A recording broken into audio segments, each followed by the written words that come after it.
A blizzard swallowed the Idaho woods until even the road disappeared beneath white silence.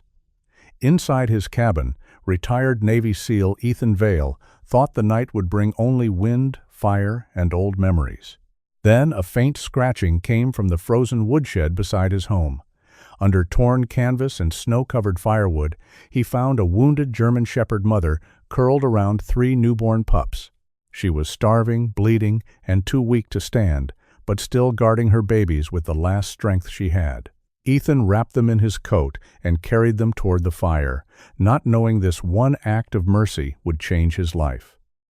Tell us where you're watching from, leave your thoughts after the story, and please like and subscribe to help our channel reach 1,000 subscribers. By 4 in the afternoon, the sky above Lake Coeur d'Alene had turned the color of unpolished pewter. Ethan Vale stood on a ladder beside the west wall of his cabin, driving the last screw through a sheet of plywood while snow moved through the pines in thin, restless lines. The wind had not become dangerous yet. Not truly. It was only practicing, dragging its fingers through the needles, testing the roof seams, whispering around the corners of the house like something old trying to remember where the weak places were. Ethan knew weak places. He had spent most of the day finding them. A loose shutter on the kitchen window, a split board near the back steps, a soft patch in the woodshed roof where meltwater had worked its patient rot. He fixed what he could and reinforced what he could not. That was the way he had learned to live after the Navy, after the teams, after the kind of decisions that kept a man breathing but did not always let him sleep.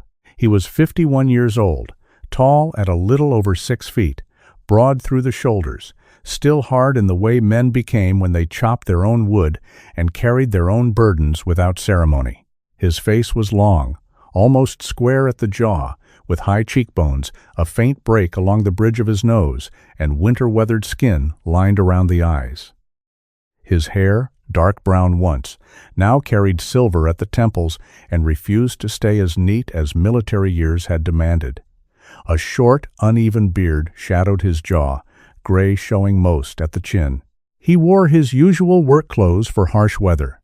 An olive-drab combat shirt fitted close through the body, camouflage sleeves marked with horizontal bands around the upper arms, dark cargo pants, and old brown boots, scarred by years of mud, ice, and use. Over the shirt he had thrown a canvas jacket lined with wool, though he worked with it open despite the cold. The radio inside had called the storm historic. Ethan distrusted that word. People used historic when they wanted fear to sound official. But he had watched the pressure drop all morning. He had seen the deer leave the lower tree line before noon, and the ravens go silent over the ridge. The mountain knew before the announcers did. By sunset, the roads would be mean. By midnight, they might be gone. He climbed down from the ladder, checked the board with one gloved hand, then turned toward the yard. His cabin sat a few miles above the lake, where the forest thickened, and the homes became fewer, each one separated by long drives, tall pines, and the private stubbornness of people who liked distance, but still waved at one another after heavy snow. The place was not large. Dark timber walls, a stone chimney, a front porch facing the slope toward the frozen water, a side lean-to stacked with firewood beneath a slanted roof. Behind the cabin, the pines dropped away into a narrow ravine where wind gathered in winter and sang like an animal that had lost its pack. Ethan had never chosen the cabin because it was beautiful, though it was. He had chosen it because it asked very little. A roof needed repair, a stove needed feeding, snow needed shoveling, a generator needed fuel. None of those things asked a man to explain why he woke before dawn with his pulse hammering, or why he sometimes stood in the grocery aisle holding a can of coffee while the sound of a dropped pallet made his hands close into fists. Work was cleaner than memory. He carried 2 bags of salt to the porch, stacked them beside the door, and went back for the kerosene. In the shed, he checked the generator again, then the extra fuel, then the tool rack. Everything had its place. Not because he was obsessive, as one woman in town had once called him with a nervous laugh, but because when trouble came, searching for what should already be known was how people got hurt. He had learned that long ago, and Calvin Pierce had paid the price for the day Ethan had learned it too late. The thought came the way it always did, not as a full memory at first, but as a pressure under the ribs. A flash of dust, a wrong doorway, Calvin's voice over comms, half a second too calm, Ethan shutting his eyes for one beat longer than he should have. Calvin had lived. That was what everyone said when they wanted Ethan to put the ghost down. He lived, Ethan. He's still here. But Ethan had never found comfort in the grammar of survival. A man could live and still lose the shape of the life he had carried into a room. A man could come home and leave some essential part of himself behind, scattered somewhere no map would name. Ethan took off one glove and touched the old dive watch on his left wrist. The canvas strap was faded olive, the face scratched near the 2 o'clock mark. Calvin's watch. Calvin had pressed it into his hand months after the injury, smiling with half his old mischief and none of his old balance. "You keep checking time like it owes you something," Calvin had said. "Take mine." "It's already disappointed me." Ethan had laughed then because Calvin had needed him too. Afterward, he had not called enough, then less, then not at all.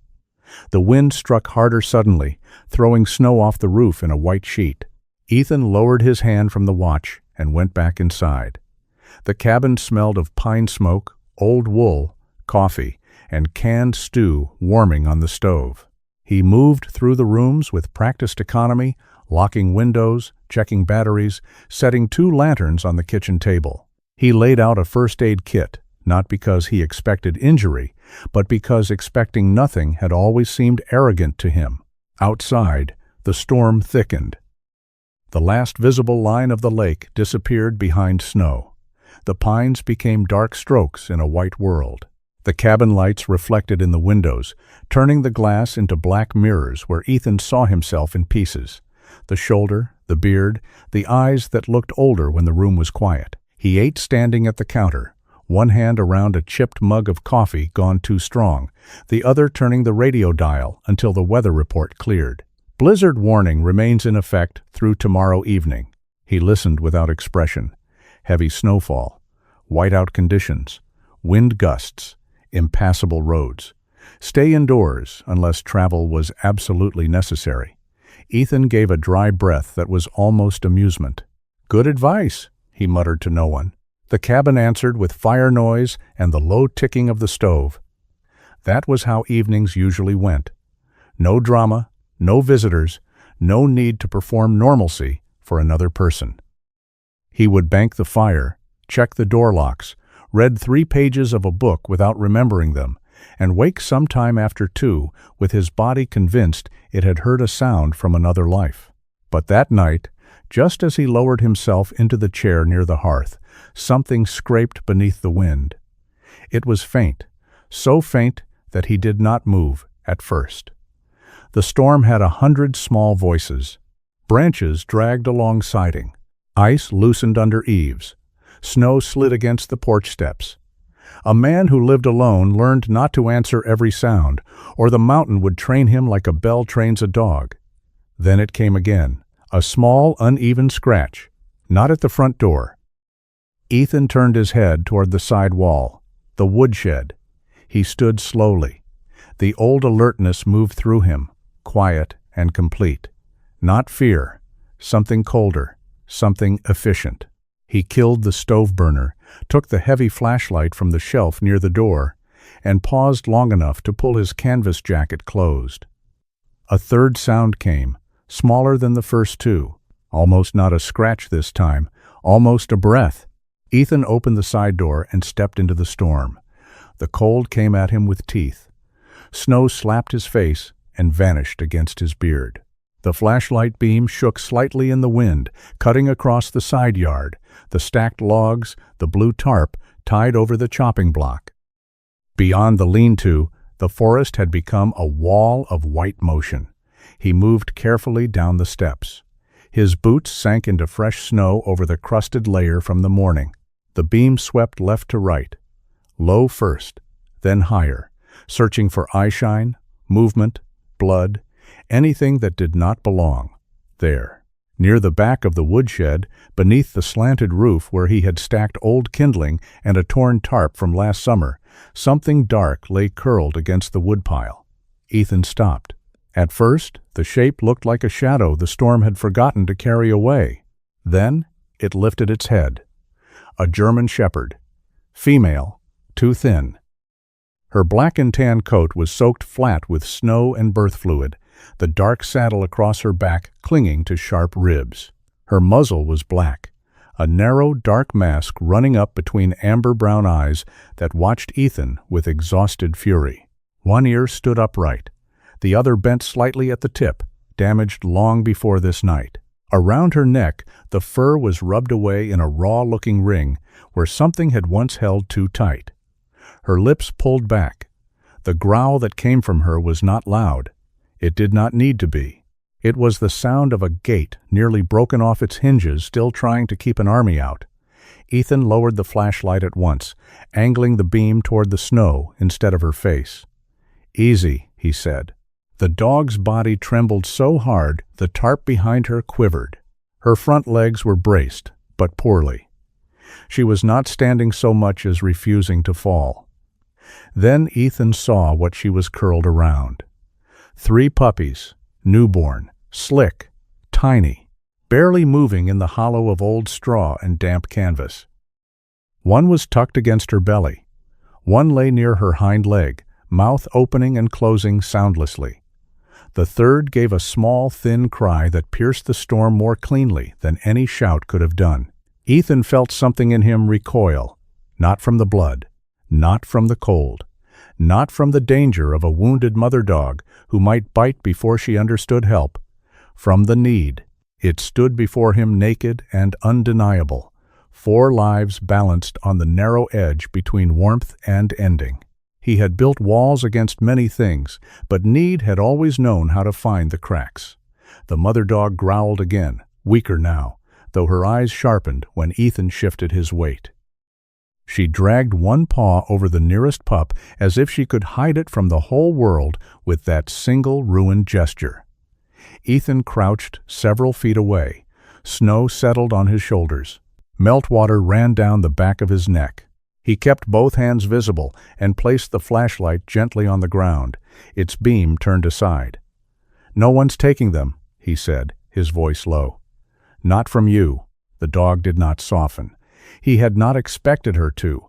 Trust was not a door that opened because a stranger used a gentle tone. Trust was a bridge built plank by plank, and this animal had clearly seen men use planks for cages. Ethan took off one glove. The cold hit his bare fingers, sharp and immediate. He reached slowly into the inner pocket of his jacket and pulled out the emergency wool blanket he had folded there that afternoon without knowing why. He had meant to keep it in the truck. Somehow, while moving supplies, he had put it on himself instead. Calvin's voice seemed to rise from some old, stubborn corner of memory. "You always pack like God might ask you a question." Ethan stared at the blanket in his hand. For 1 second, he did not move. The mother dog watched him. The storm pulled at the edges of the woodshed. A puppy made that terrible small sound again, more breath than cry. And Ethan understood the decision for what it was. If he stepped back now, he could tell himself it was sensible. A wounded mother dog might attack. Newborn pups might not survive anyway. Roads were closed. A man alone could only do so much. All true. Every cowardice in the world had once worn the coat of a reasonable argument. Ethan shifted forward on one knee. The dog snarled, body shaking, teeth bright in the low beam. "I know," he whispered. "I know." He did not reach for the puppies first. He reached toward the side, toward the loose tarp, and dragged it gently away from a gap where wind was coming through the stacked logs. The dog flinched, but did not bite. Ethan moved slowly, speaking in a steady murmur without thinking about the words. "Cold's coming through there. That's all." Just closing the door a little. He had spoken that way before, long ago, to men bleeding into dust, to frightened civilians, to Calvin after the blast when both of them were pretending the world could be held together by instructions. Stay with me. Look at me. Breathe when I breathe." The shepherd's growl faded into a ragged sound. Her head dipped. Her eyes stayed open. Ethan unfolded the wool blanket with one hand, then slid it across the snow toward her, stopping short of touching her body. She sniffed it once. Her nostrils fluttered. She did not move away. "That's it," he said. "You decide." The smallest puppy squirmed weakly, sliding away from her warmth. The mother dog tried to nose it back and failed. Her strength simply ran out mid-motion. Her head lowered until her muzzle rested in the straw. The sight struck Ethan harder than the storm, not because she surrendered, because she did not. Even collapsing, she kept her body curved around them. Ethan moved then, not fast, not foolishly, but with the careful urgency of a man who had finally accepted there would be no clean way to do this. He pulled the blanket over his forearms, edged closer, and waited for the bite. It did not come. The shepherd's eyes followed him, burning with fear, warning, and something worse than both, the knowledge that she no longer had enough strength to stop him if he meant harm. Ethan swallowed against a tightness in his throat. "I'm not him," he said, though he did not know who him was. "I'm not whoever did this." He gathered the first puppy in the blanket, then the second. The third was so cold he nearly thought it gone, until its tiny mouth opened against his thumb. He tucked all three close, then slid one arm beneath the mother dog's shoulders. She gave one last warning growl, more pride than threat. "Fair," Ethan murmured. "I'd hate me too." The corner of his mouth twitched, but the feeling did not become humor. It became resolve. He lifted her. She was lighter than she should have been, too light for a full-grown German shepherd. Too light for a mother who had just given the world 3 more reasons to hurt her. Her wet fur pressed through the blanket against his chest, cold as river stone. One of the puppies moved beneath his jacket, a fragile pulse of life. Ethan turned toward the cabin. The wind shoved him sideways halfway across the yard. Snow erased his tracks almost as soon as he made them. The house glowed ahead through the storm, yellow windows blurred by white. It looked, for the first time in years, less like a bunker and more like an answer.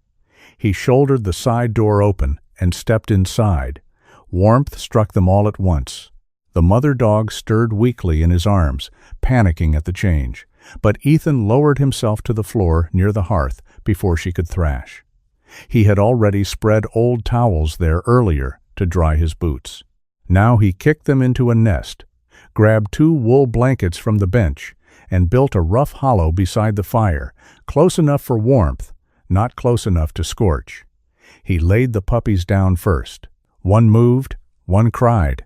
One lay still for a moment too long before giving a tremble so faint Ethan nearly missed it. "Come on," he said softly. The mother dog dragged herself toward them as soon as he set her down. Her body shook violently, but she nosed each pup, counting them in the only language that mattered. When all 3 were against her belly, she lowered her head around them and closed her eyes for half a breath. Ethan sat back on his heels. Snow melted from his jacket onto the floorboards. His bare hand had gone numb. His heart was beating too hard for the smallness of the room. The radio continued its warning in the kitchen, calm and useless. Residents are advised to remain indoors. Ethan let out a rough breath. "Working on it." The mother dog opened one eye at his voice. Her lip twitched, not quite a growl this time, but not peace either. He rose slowly and went to the pantry. He found a shallow bowl, filled it with lukewarm water, and set it several feet from her. Then he pulled down a can of plain chicken, mashed it with broth, and placed that beside the water. She watched every movement. She did not eat. Not yet. "That's all right," he said. "I'm not going anywhere." The words filled the cabin strangely. Ethan heard them after he said them. For years, he had built his life around going nowhere emotionally, staying put in body, absent in spirit, useful at a distance, kind only where kindness did not ask him to remain. But now there were 3 newborn puppies breathing beside his hearth and a wounded mother watching him like judgment itself had taken the shape of a dog. He walked to the door and locked it. Then he dragged the heavy chair aside, spread another blanket on the floor, and sat with his back against the stone hearth, close enough to guard the fire, far enough not to crowd her. Outside, the blizzard rose. It erased the road. It buried the porch steps. It wrapped the cabin in white until the rest of the world seemed less real than the glow of the fire and the shallow rise of the shepherd's ribs. Ethan looked at the old watch on his wrist. Time moved, whether a man forgave himself or not. Beside the fire, the smallest puppy found its mother and began to nurse with weak, stubborn little pulls. The mother dog did not look at Ethan when it happened. She kept her eyes half closed, exhausted past pride. But after a long while, one of her front paws shifted, just an inch. It came to rest against the toe of Ethan's boot.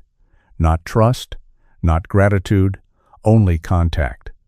But Ethan did not move until the fire settled lower and the storm took the mountain in both hands. For the first time in years, the cabin held more than survival. It held need, it held danger, it held warmth that could be lost if no one tended it. And Ethan Vale, who had spent the whole day preparing to outlast the storm, sat awake beside a wounded mother and her 3 newborn pups, beginning to understand that some doors did not open because a man was ready. Some doors opened because something helpless found them in the dark and scratched until the dead parts inside began to hear. By morning, the storm had removed the road. Ethan saw that before he saw anything else. The narrow drive that curved down through the pines had vanished beneath a long white drift, smooth as bone and high enough to swallow the fence posts near the bend. Beyond it, the county road was only an idea.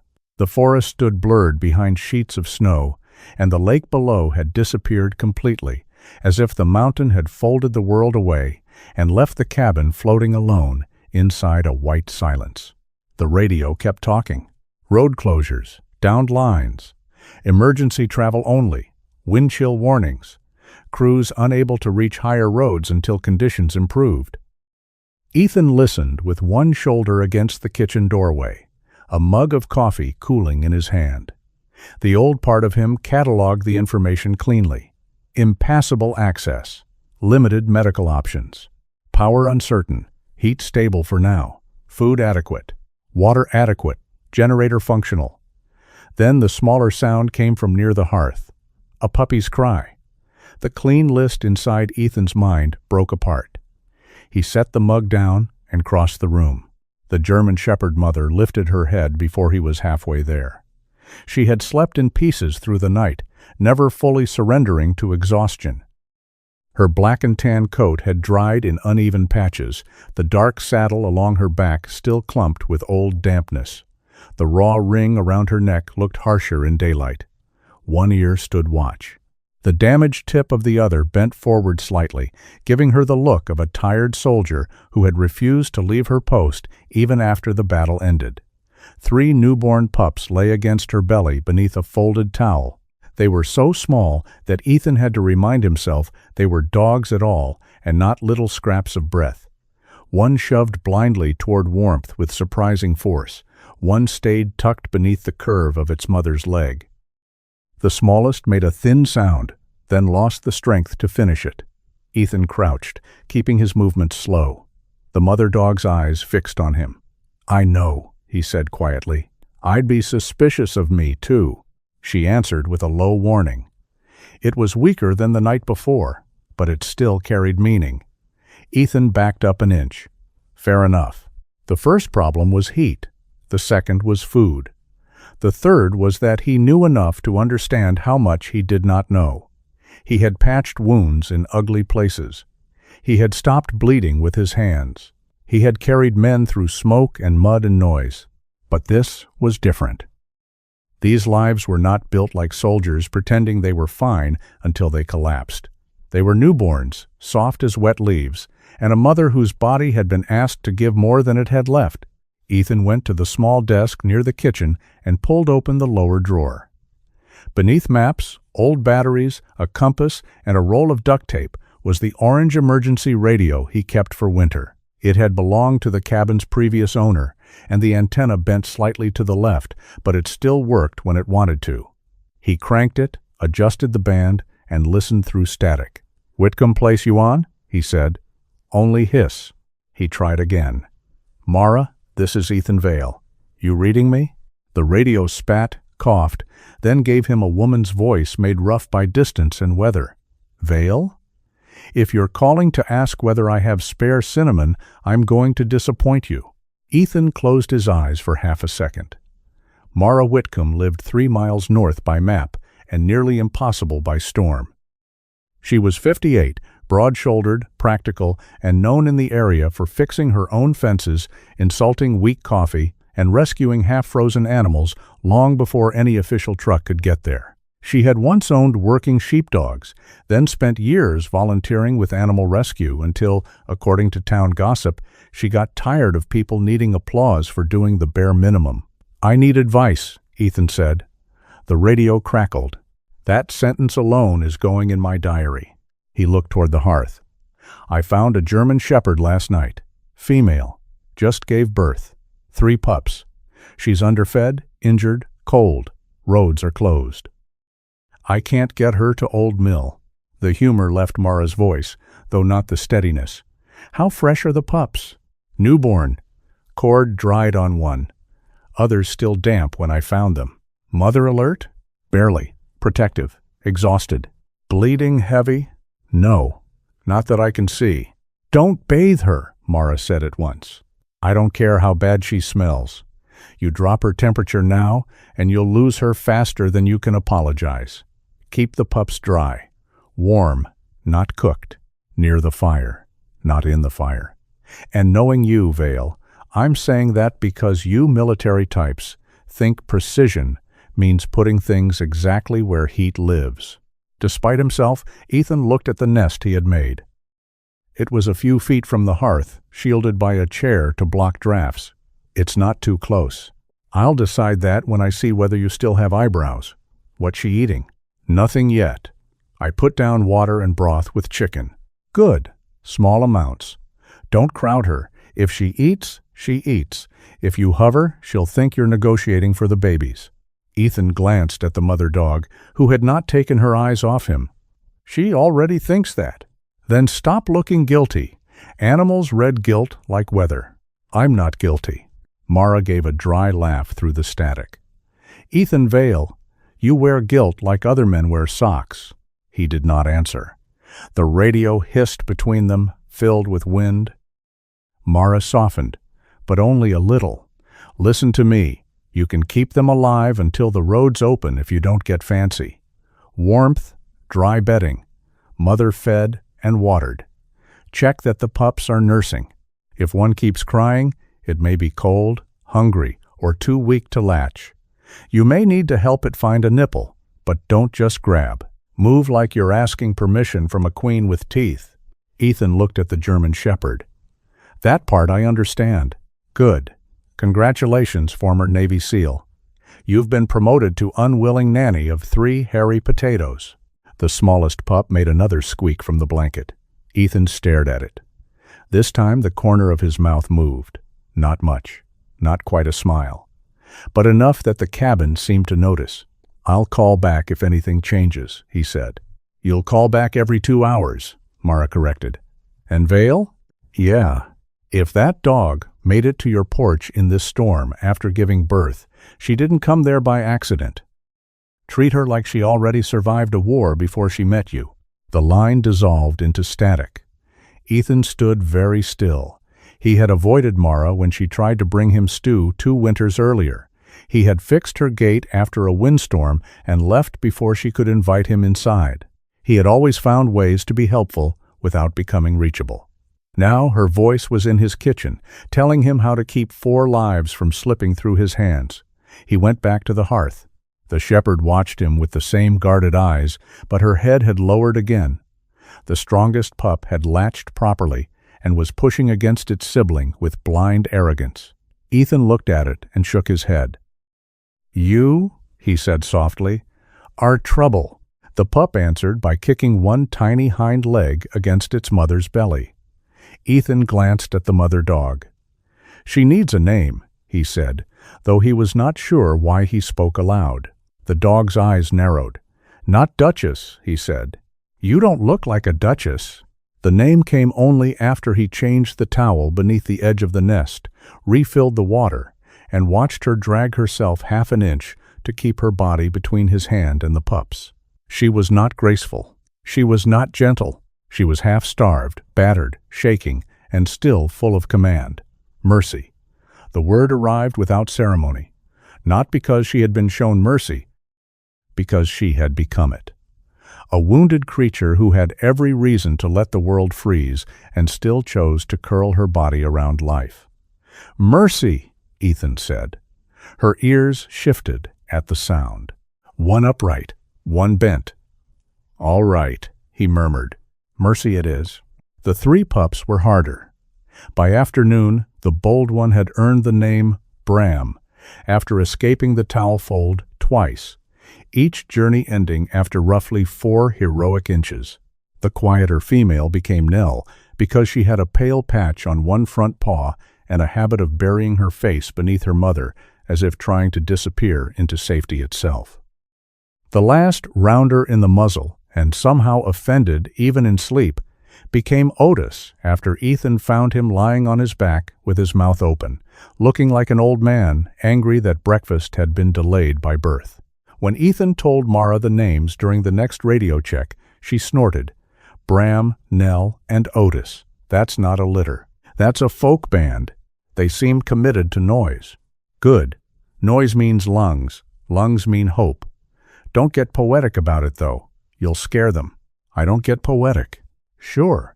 And snow is just confused rain." The hours passed not by the clock, but by tasks. Warm the towel. Check the draft near the floor. Stir broth into soft food. Back away so Mercy could eat. Replace wet bedding where the pups had shifted. Call Mara. Add wood to the stove. Check the smallest pup. Check Mercy's breathing. Do it again. Outside, the storm attacked the cabin from every side. Snow rose against the lower windows. Wind shoved at the walls, then withdrew, then came back harder as if insulted. The world beyond the glass became a blank page no one could write on. Inside, the room grew smaller and more alive. Mercy did not trust him, but she began to measure him differently. When he approached too quickly, she growled. When he announced himself first, voice low, she watched but did not bare her teeth. When he brought food, she waited until he stepped back before eating, then consumed it with a controlled hunger that made Ethan look away. There was dignity in how she ate. That hurt him more than desperation would have. Desperation begged. Dignity endured. Late on the second night, the power failed. The cabin dropped into darkness, except for the fire. Ethan had expected it. He lit 2 lanterns, checked the generator, and decided against starting it until the wind eased. Fuel needed conserving. The fire could hold the room if he kept the interior doors closed. He brought his bedroll into the main room and laid it across the floor near the hearth. Mercy raised her head at the movement. "Relax," he said. "I'm not moving in with you. I already own the place." Her eyes stayed on him. Bram made a tiny, irritated sound as if objecting to the legal details. Ethan looked at him. "You don't pay rent." Otis slept through the entire argument. That was when Ethan almost laughed. Not the breath from earlier, not a twitch. A real sound rose in his chest, unfamiliar and rough, and he swallowed most of it before it could escape. Still, enough came out that Mercy lifted her head fully. Ethan froze, embarrassed by the sound in his own house. Mercy stared at him. Then, slowly, painfully, she lowered her head again. No growl. The fire shifted. Something inside Ethan shifted with it. He sat on the bedroll, back against the wall, the old dive watch loose against his wrist. The lantern nearest the floor cast a warm circle over Mercy and her pups. Her body curved around them like a broken shield, still doing its work. "You'd hate Calvin," Ethan said, after a long time. Mercy's eyes remained half-closed. "He talked too much. sang worse than a dying engine, could make a room forgive him before he finished insulting everyone in it. The words felt strange because he had not said Calvin's name aloud in months, maybe longer. Names became heavier when men carried them alone. He got hurt, Ethan continued, because I was late seeing what I should have seen. The storm pressed against the cabin. Ethan looked down at his hands. The knuckles were scratched from work, the nails dark with soot and old wood. Strong hands, people sometimes said. Useful hands. They did not know how often he had wished strength were the same as certainty. He lived, Ethan said. Everybody liked reminding me of that, as if living meant the debt was paid. Mercy breathed slowly. The pups nursed in tiny, uneven pulls. I stopped calling because he kept sounding alive, Ethan admitted, and I didn't know what to do with that. It was not a confession meant for forgiveness. Dogs did not absolve men. Fire did not either. But the room received the words without flinching, and that was more than Ethan expected.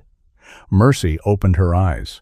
For a moment, she looked directly at him, not with trust, not with understanding in the human sense, but with an animal's grave attention to tone, breath, and the shape of pain.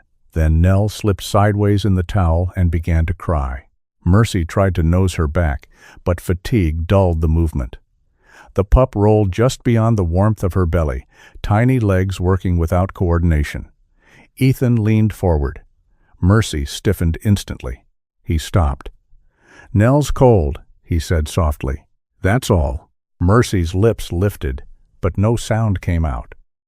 Ethan held his hand low to the floor, palm down, and waited. The old instinct in him wanted to solve the problem quickly. Lift the pup, put her back, done. But this was not a problem. This was a mother's terror, and if he solved the wrong part too quickly, he would break the part that mattered. Nell cried again. Mercy's body trembled with the need to move and the lack of strength to do it. Ethan looked at her, then at the pup. "Your call," he whispered. He waited one more breath. Then Mercy did something so small a less watchful man might have missed it. She turned her head away from Nell. Not far, not completely. Just enough. Permission given like a bitter medicine. Ethan moved slowly, slid 2 fingers beneath Nell's warm little body, and guided her back toward her mother's belly. Mercy watched every inch.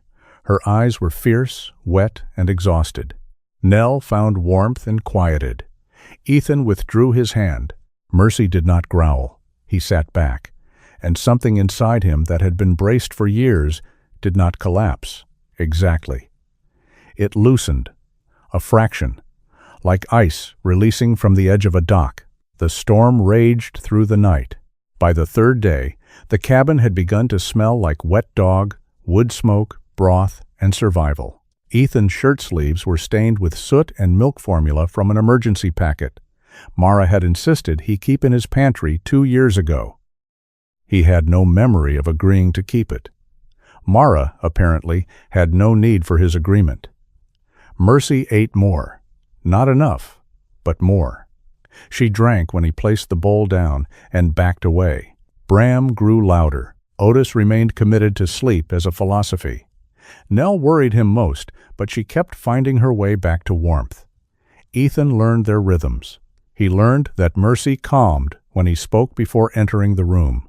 He learned that Bram would wedge himself beneath the towel fold and then complain about the consequences. He learned that Otis could sleep through wind, radio static, and Ethan dropping a log, but woke instantly when food appeared. He learned that Nell's cry had 2 notes, one for hunger, one for cold. He learned, against his will, that needing him did not always feel like accusation. Sometimes it felt like being given a task before the darkness could invent one. Near dusk on the 3rd day, the wind began to weaken. Snow still fell, but no longer sideways. The cabin seemed to exhale. Ethan stood at the window and saw the faint line of the woodshed return, half-buried and ghostly.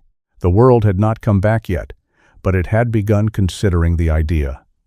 Behind him, Mercy shifted. He turned.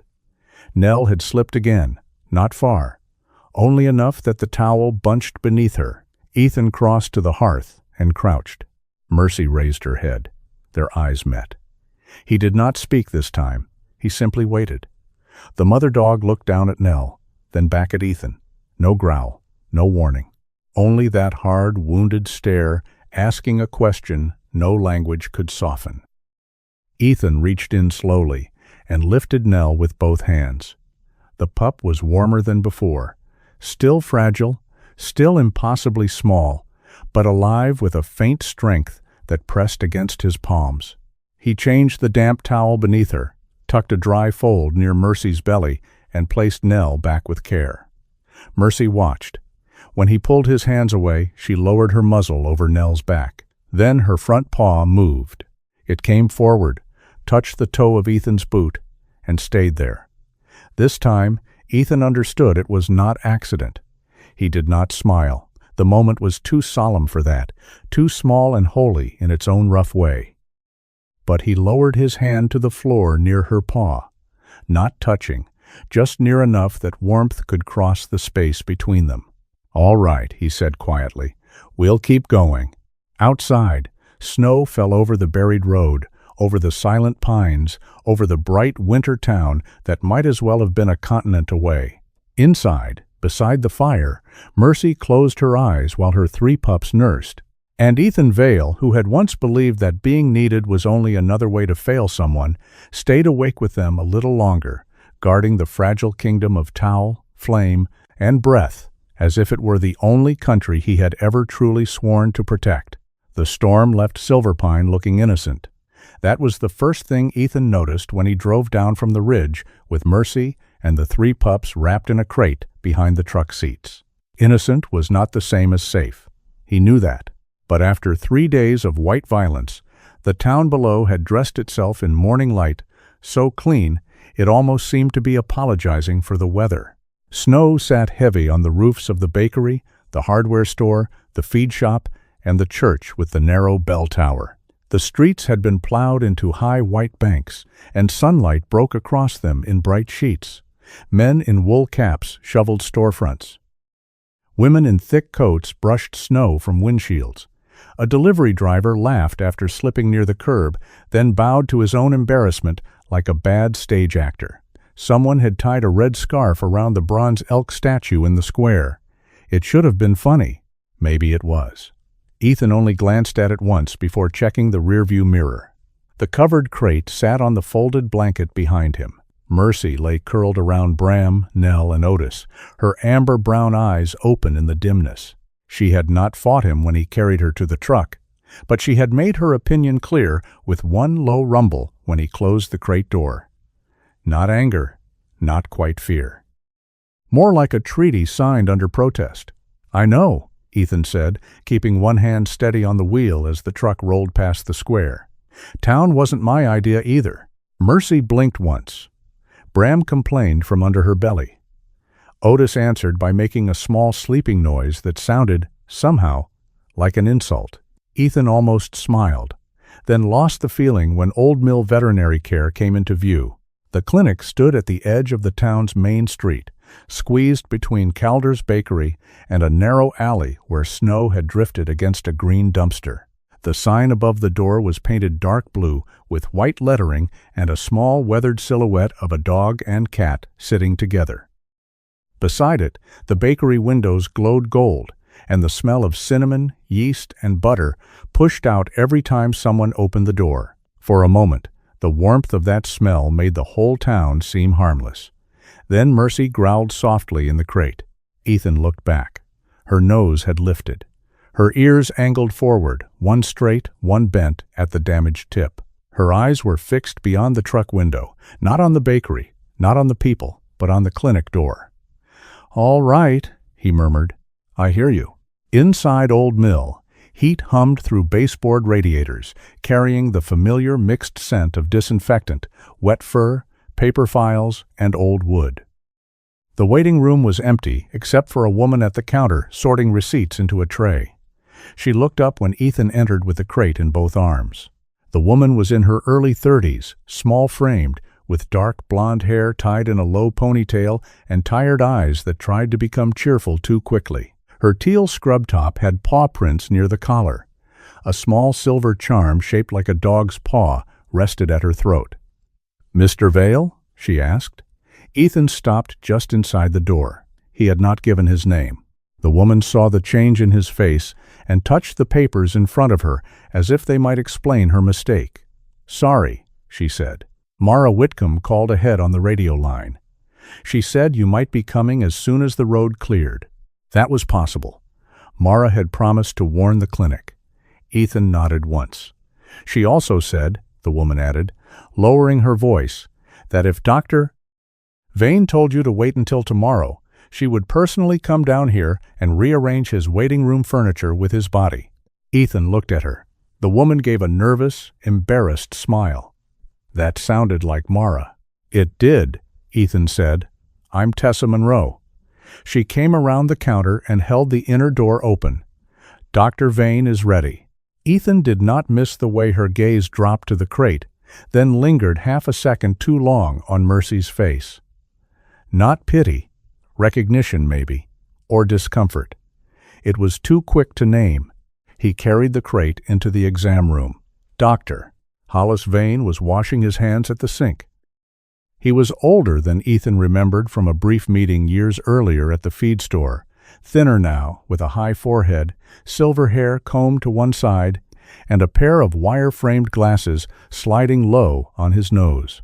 He wore a white coat over a gray cardigan, sleeves rolled precisely to the forearms. His hands trembled slightly when he turned off the water, but when he dried them and reached for his stethoscope, the tremor settled into practiced control. "Ethan Vale," Hollis said.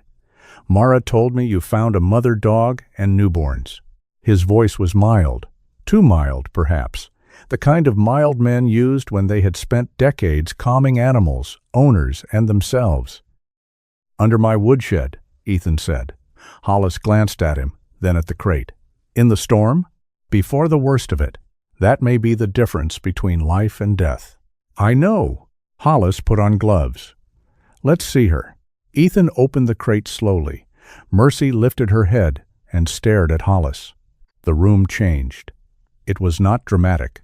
No bark, no lunge. But every line of her body tightened. The pups were tucked beneath her, warm under the blanket Ethan had brought from home. Bram shifted blindly. Nell remained quiet. Otis yawned as if the whole medical profession had disappointed him.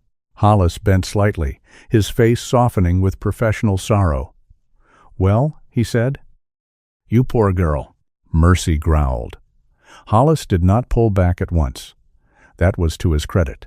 He waited, eyes lowered, body angled to the side, offering less threat than a direct approach. Ethan noticed and filed it away. The old man knew dogs, knew fear, knew enough not to turn compassion into pressure. "Can you hold her head?" Hollis asked. "I can try." "Don't force. If she gives you warning, listen to it." That was the first thing Hollis said that made Ethan trust him a little.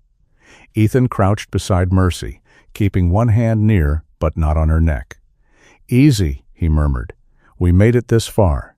The sound of his voice did not calm her completely, but it gave her something familiar to measure. She allowed Hollis to examine the pups first. Bram objected with loud, furious squeaks when lifted from the blanket. Hollis's mouth twitched.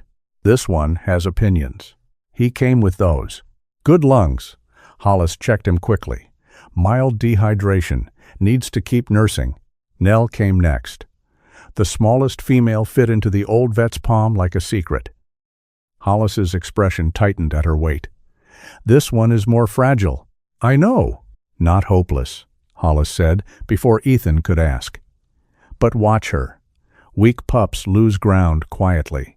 Otis slept until Hollis turned him over, then woke with such offended dignity that Tessa, standing by the cabinet with a clipboard, gave a small laugh and immediately swallowed it. "Sorry," she whispered. Ethan looked at Otis. He's used to admiration. Hollis checked all three, marked notes, then turned to Mercy. The examination took longer. Hollis checked her gums, listened to her heart and lungs, palpated her abdomen with careful pressure, inspected the wounds along her shoulder, flank, and hind leg. He worked in silence for a while, and that silence had weight. "She's severely underweight," he said finally. "Dehydrated. Recently whelped, obviously.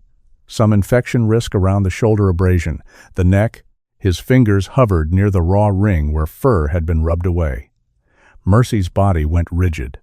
Hollis froze. Ethan felt it before he understood it. The dog did not merely dislike the touch. Her eyes sharpened in recognition, and her lips peeled back, not wide, but enough. A sound rose in her throat, low and shaking. Hollis withdrew his hand, too quickly. For the first time, his professional calm broke. Only a crack, but Ethan saw it. The old man's face lost color, and his eyes flicked not to Mercy's teeth, but to the mark around her neck. Then he looked at Ethan, only for a breath. It was the look of a man who had opened an old drawer and found something inside still alive. Hollis turned away toward the counter. "We'll clean the abrasions, but avoid unnecessary handling. She's stressed enough." Ethan said nothing. Tessa looked down at her clipboard. The room's radiator ticked. Outside the window, someone laughed on the sidewalk, bright and ordinary, and the sound felt wrong inside that room. Hollis mixed a nutritional supplement, explained feeding amounts, hydration, warmth, and warning signs. He gave Ethan instructions for Mercy and the pups with enough clarity that Ethan could not dismiss him as careless. But as the old vet spoke, his questions began to cut differently. "Did you find any collar?" "No." "Any tag?" "No." "Was she on your property when you found her?" "Yes." "Do you know if anyone saw you bring her inside?" Ethan looked up. Hollis adjusted his glasses. "I ask because if she belongs to someone, there may be inquiries." "If she belongs to someone," Ethan said, "they have explaining to do." Hollis's mouth pressed into a thin line. "Yes, they would." But he did not say it with confidence. He scanned Mercy for a microchip. The device beeped near her shoulder. Mercy flinched at the sound, then buried her muzzle against the blanket where the pups lay. Ethan placed his hand on the table near her paw, not touching. She did not growl at him. Hollis read the number. He went to the computer. Tessa followed, but Hollis lifted one hand. "I've got it." That small gesture did not match the room. Ethan watched. Hollis typed, waited, then stopped. His body did not move, but the stillness changed. His shoulders drew in a fraction. He copied the number onto a square of paper beside the keyboard instead of entering it again where Ethan could see. Then he cleared his throat. "The registry is slow today," he said. Tessa's head turned. Ethan caught it. "Slow," Ethan repeated. "After storms, connections can be unstable. I'll need to verify." "Verify with who?"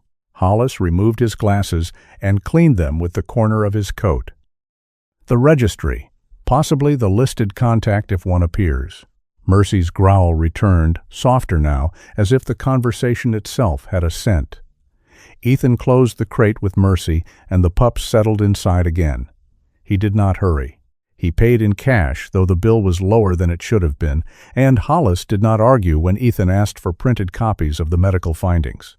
That too mattered. A liar avoided paper. A frightened man sometimes gave you just enough paper to beg you not to ask why. At the front counter, Tessa stapled the invoice to the care notes. Her fingers fumbled once, and the staple went crooked. She stared at it as though the tiny mistake had accused her. "You okay?" Ethan asked. She looked up too fast. "Yes, sorry.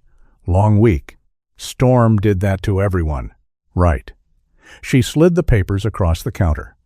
"Dr. Vane wants to see her again soon, especially the little female. Nell." Tessa blinked. "The pup's name is Nell," Ethan said. Something in her face softened before worry covered it again. "That's a good name." Ethan took the papers. Tessa hesitated. "Mr. Vale?" He waited. "If anyone calls asking about her." She stopped. The bell over the bakery door jingled next door, faint through the wall. Tessa's mouth closed around whatever had almost escaped. Ethan's voice stayed even. If anyone calls? She shook her head. Just make sure she stays warm. It was not nothing. It was not enough. Outside, the cold air smelled of snowmelt and cinnamon. Ethan had just reached the truck when the bakery door opened, and a woman with a red scarf and a paper bag stepped onto the shoveled sidewalk as if she had been waiting for the precise moment when waiting would look accidental.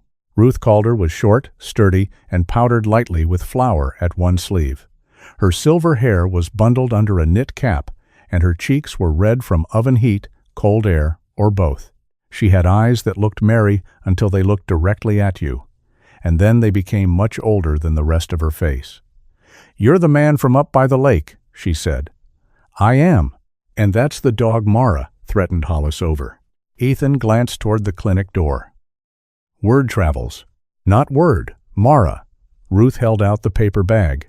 "Cinnamon rolls, one for you, one for Mara if you survive her inspection. None for the dog. I may be generous, but I'm not medically reckless." Ethan took the bag because refusing would have required more energy than accepting. "Thank you."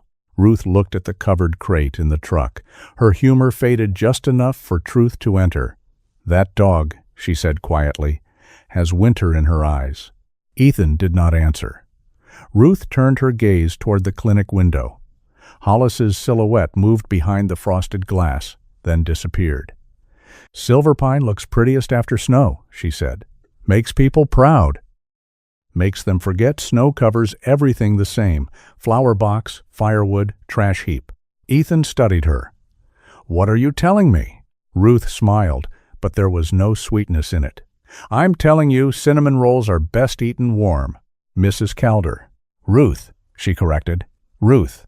She sighed, as if disappointed that he had not accepted the easier conversation. "That dog is not the first animal I've seen come through Old Mill looking like it learned fear from a human hand." Her voice stayed low. "And Hollis Vane is not a cruel man. That's what worries me." Ethan looked again toward the clinic. "Why?" "Because cruel men are simple. Frightened, decent men can keep a bad thing alive for years while telling themselves they're waiting for the right moment." The bakery bell jingled behind her as someone called her name from inside. Ruth stepped back. "Drive carefully, Mr. Vale. The roads are clear enough to fool you, not clear enough to forgive you." She went inside before he could ask more. Ethan stood beside the truck with the warm bag in one hand and the medical papers in the other. The square was bright with winter sun. A man across the street was hanging a banner for the town's Winter Gratitude Week. Under the words, in blue and silver lettering, was a familiar symbol Ethan did not yet know well enough to dislike. A shield wrapped around the outline of a dog. Kindred Shield Canine Initiative. The banner snapped once in the wind. Ethan stared at it until Mercy made a low sound from the truck. Not a growl this time. A warning pulled through exhaustion. He opened the driver's door and placed the bakery bag on the seat.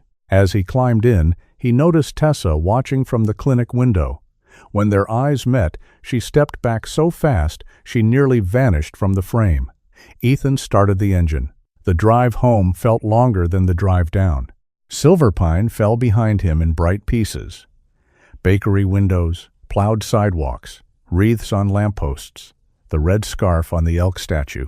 Then came the road along the lake, then the climb into the pines, where sunlight fractured through snow-laden branches and made everything glitter with false holiness. Halfway up the ridge, a gray SUV appeared in his rearview mirror.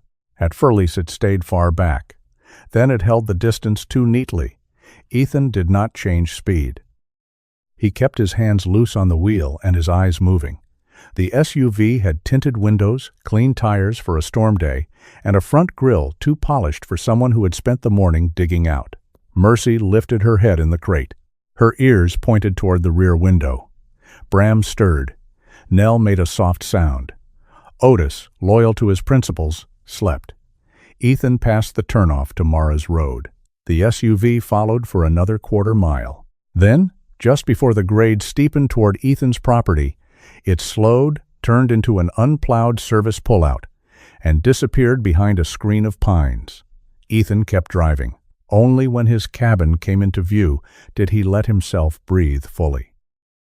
He parked close to the side door, carried the crate inside, and settled Mercy and the pups near the hearth. Mercy did not relax. Her eyes stayed open, fixed toward the wall as if she could hear the road through timber, snow, and stone. Ethan removed his coat, then stood at the kitchen table and spread out the clinic papers. Severe malnutrition, postpartum exhaustion, neck abrasion consistent with prolonged collar or restraint pressure, multiple healing wounds, follow-up required. He read each line twice. Then he opened the bakery bag. Inside were 3 cinnamon rolls and a folded napkin. On the napkin, written in blue ink with a baker's practical hand, were 5 words. Ask who funds the kindness. Ethan stared at the message. The fire popped behind him. Mercy gave one low breath. Outside, the winter town below gleamed under the pale sun, clean and beautiful and covered in white. Ethan folded the napkin once and placed it beside the medical report. Then he walked to the door and turned the lock. Not because he was afraid, because for the first time since Mercy had crawled beneath his woodshed, Ethan understood that whatever had hurt her might not live in the dark at all. It might live in daylight. It might smile from banners. It might know his name by morning. The gray SUV arrived at 9:17 in the morning. Ethan knew the time because he had been looking at Calvin's old dive watch when the engine sound climbed the road, not the county plow. Not Mara's pickup, which coughed like an old bear and complained before every turn. This engine was smooth, well-insulated, expensive enough to seem out of place on a half-cleared mountain drive still bordered by walls of dirty snow. Mercy heard it before Ethan reached the window. She lifted her head from the nest near the hearth, one ear sharp, the other bent forward at the damaged tip. Her body stiffened around the pups. Bram stopped pushing at his brother. Nell tucked herself beneath Mercy's chest.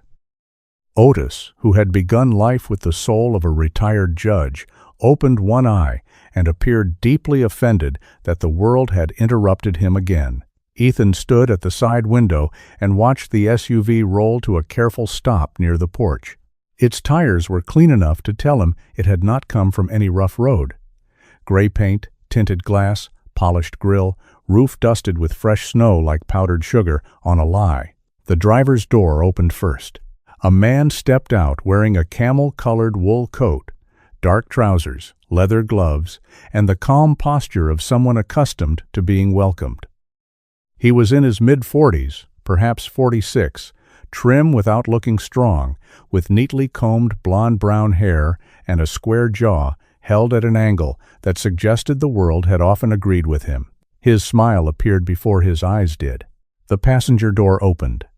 The woman who stepped down moved more slowly, not because she was uncertain, but because she understood the value of being watched. She wore a pale ivory coat, a white wool scarf, and cream-colored gloves. Her honey-brown hair brushed her shoulders in careful waves. Her face was soft in the way expensive things were soft, smooth, polished, and made to hide the hard material beneath. Ethan did not move from the window.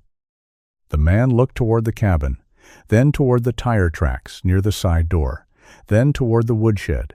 The woman did not look at the scenery at all. She looked straight at the house. Mercy growled. It was not loud, but it was different from the warnings Ethan had heard before. Those had been fear wearing armor. This was memory finding its teeth. "Stay," Ethan said quietly, though he was not sure whether he meant it for Mercy or himself. He crossed the room, picked up the folder from Old Mill Veterinary Care, and laid it on the small table near the door. The clinic report sat on top. Severe malnutrition, neck abrasion, consistent with prolonged collar or restraint pressure. Multiple healing wounds, postpartum exhaustion. Paper had a steadiness emotion lacked. He opened the door before they knocked. The cold swept in around the couple, carrying the sharp scent of snow and something floral from the woman's scarf. Mercy's growl deepened behind him. The man gave Ethan a practiced smile. "Mr. Vale?" Ethan said nothing. "I'm Preston Hale. This is my wife Marla." He extended a gloved hand as if they were meeting outside a charity luncheon rather than on a mountain porch after a blizzard. "We're terribly grateful you're home." Ethan looked at the hand. Preston withdrew it, with no visible offense. That was his first skill. He could accept a refusal and make it seem like generosity. Marla's eyes moved past Ethan into the cabin. "We heard you may have found our dog," she said. Her voice was soft, low, almost trembling. A voice made for rooms full of sympathetic people. Ethan stepped slightly to the side, not enough to invite them in, only enough to show he was not hiding anything. "You heard that from who?" Preston's smile tightened by the width of a thread. "Small town, news travels. It climbed fast for a road that was closed yesterday." Marla lowered her eyes. "When you love an animal, Mr. Vale, you learn to listen for any chance." Behind Ethan, Mercy rose. It cost her. He heard the scrape of her paws on the blanket, the shifting of the pups, the faint squeak of Nell, disturbed from warmth. Ethan did not turn, but Preston and Marla both saw her. For 1 second, Marla forgot to look heartbroken. Her gaze sharpened. Then the mask returned. "Oh," she breathed. "Duchess." Mercy's body locked. The name moved through the room like a hand reaching into a wound. Bram went silent. Otis made a sharp, startled cry. Nell pressed so tightly into Mercy's fur that only the pale patch of one tiny paw showed. Mercy stood over them, ribs visible beneath her coat, legs shaking from weakness, lips lifted just enough to show teeth. The sound in her chest was low and old. Not confusion, not recognition of a beloved owner. A warning. Preston sighed, as if the scene pained him deeply. "She's always been dramatic after stress." Ethan looked at him. "Dramatic. German shepherds can be highly reactive," Preston said smoothly. "Especially postpartum. We've worked with animals for years through our foundation, our initiative." Marla corrected gently. Preston gave a small nod. "Of course, our initiative." Ethan let the silence sit long enough to become uncomfortable. Then he said, "She was under my woodshed in a blizzard, starved, injured, giving birth in old straw." Marla raised one gloved hand to her mouth. "That poor girl. She must have been out there for days. Long enough to get a restraint mark around her neck?" Preston's expression did not change. She slipped her collar. "That mark isn't from slipping. You're not a veterinarian, Mr. Vale." "No," Ethan said, "but I visited one yesterday." That landed, not heavily. The Hales were too practiced for heavy, but Ethan saw Marla's right thumb press once against the seam of her glove. Preston opened a leather folder he had been carrying beneath one arm. We anticipated confusion. He removed several papers, clipped neatly together. "Duchess is registered to us. Microchip record, ownership certificate, veterinary history, photographs. She went missing during the storm. We've been beside ourselves." Ethan took the papers, but did not move away from the doorway. The first photograph showed a German shepherd with Mercy's dark mask and yellow-black coat, healthier, fuller, standing on green grass beside Marla's pale coat. The dog's eyes looked younger. The damaged ear tip was there, though less obvious. In the photo, Marla's hand rested on the dog's shoulder. Mercy growled again. Not at the photograph, at the scent of Marla. Ethan noticed the perfume, then white flowers, clean and expensive, too delicate for the mountain air, and too familiar to Mercy's fear. Marla noticed him noticing. "May I come in?" she asked. "Sometimes hearing my voice up close will settle her." "No." The word came out flat. Preston's politeness cooled. "Mr. Vale, we appreciate what you've done, truly. But we are the legal owners. Duchess needs to come home. She needs medical care and rest. We can provide both. She also needs not to be moved." Preston glanced toward the papers in Ethan's hand. "Dr. Vane knows our family. He can confirm she belongs with us." "Doctor." Vane confirmed malnutrition, dehydration, neck injury, and multiple healing wounds. For the first time, Marla's sadness shifted into irritation. If she had been lost in that storm, of course she would look terrible. She's a sensitive dog. She panics. She runs. She injures herself. We've spent years managing that." Mercy took one limping step forward. Ethan turned then, just enough to see her. She had placed herself between the Hales and the Pups with the absolute clarity of a door barred from the inside. Her hind legs trembled. Her breath came too fast. But her eyes were fixed on Marla, and in them Ethan saw not the panic of an animal who had made a mistake and lost its way. He saw an animal remembering the shape of a cage. That was the moment he wanted to close the door in their faces. He did not. Anger was bait. Men like Preston knew how to use it. Women like Marla knew how to describe it afterward. Ethan looked back at them. "Leave your contact information. I'll have the records reviewed. Until then, she stays."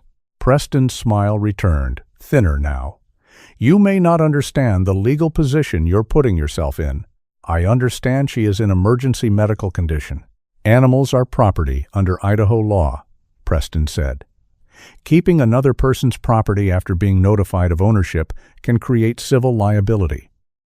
Potential criminal complications, depending how far someone wants to take it." "There it is," Ethan said. Preston tilted his head. "Excuse me?" "The part where gratitude gets tired and takes off its coat." Marla stepped closer to the threshold, her voice soft enough to sound kind. "Mr. Vale, we work with many veterans. We understand how quickly attachment can form when someone who has suffered finds a creature in distress. It can feel like purpose, like rescue. But sometimes that feeling clouds judgment."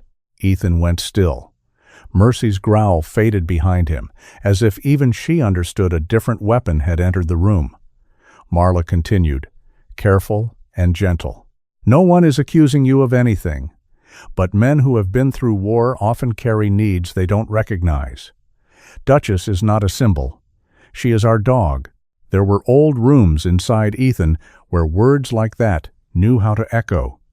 Unstable, attached, clouded judgment, veteran. He felt his hands want to close, felt the old heat move up his spine, felt, with perfect clarity, how useful his anger would be to them.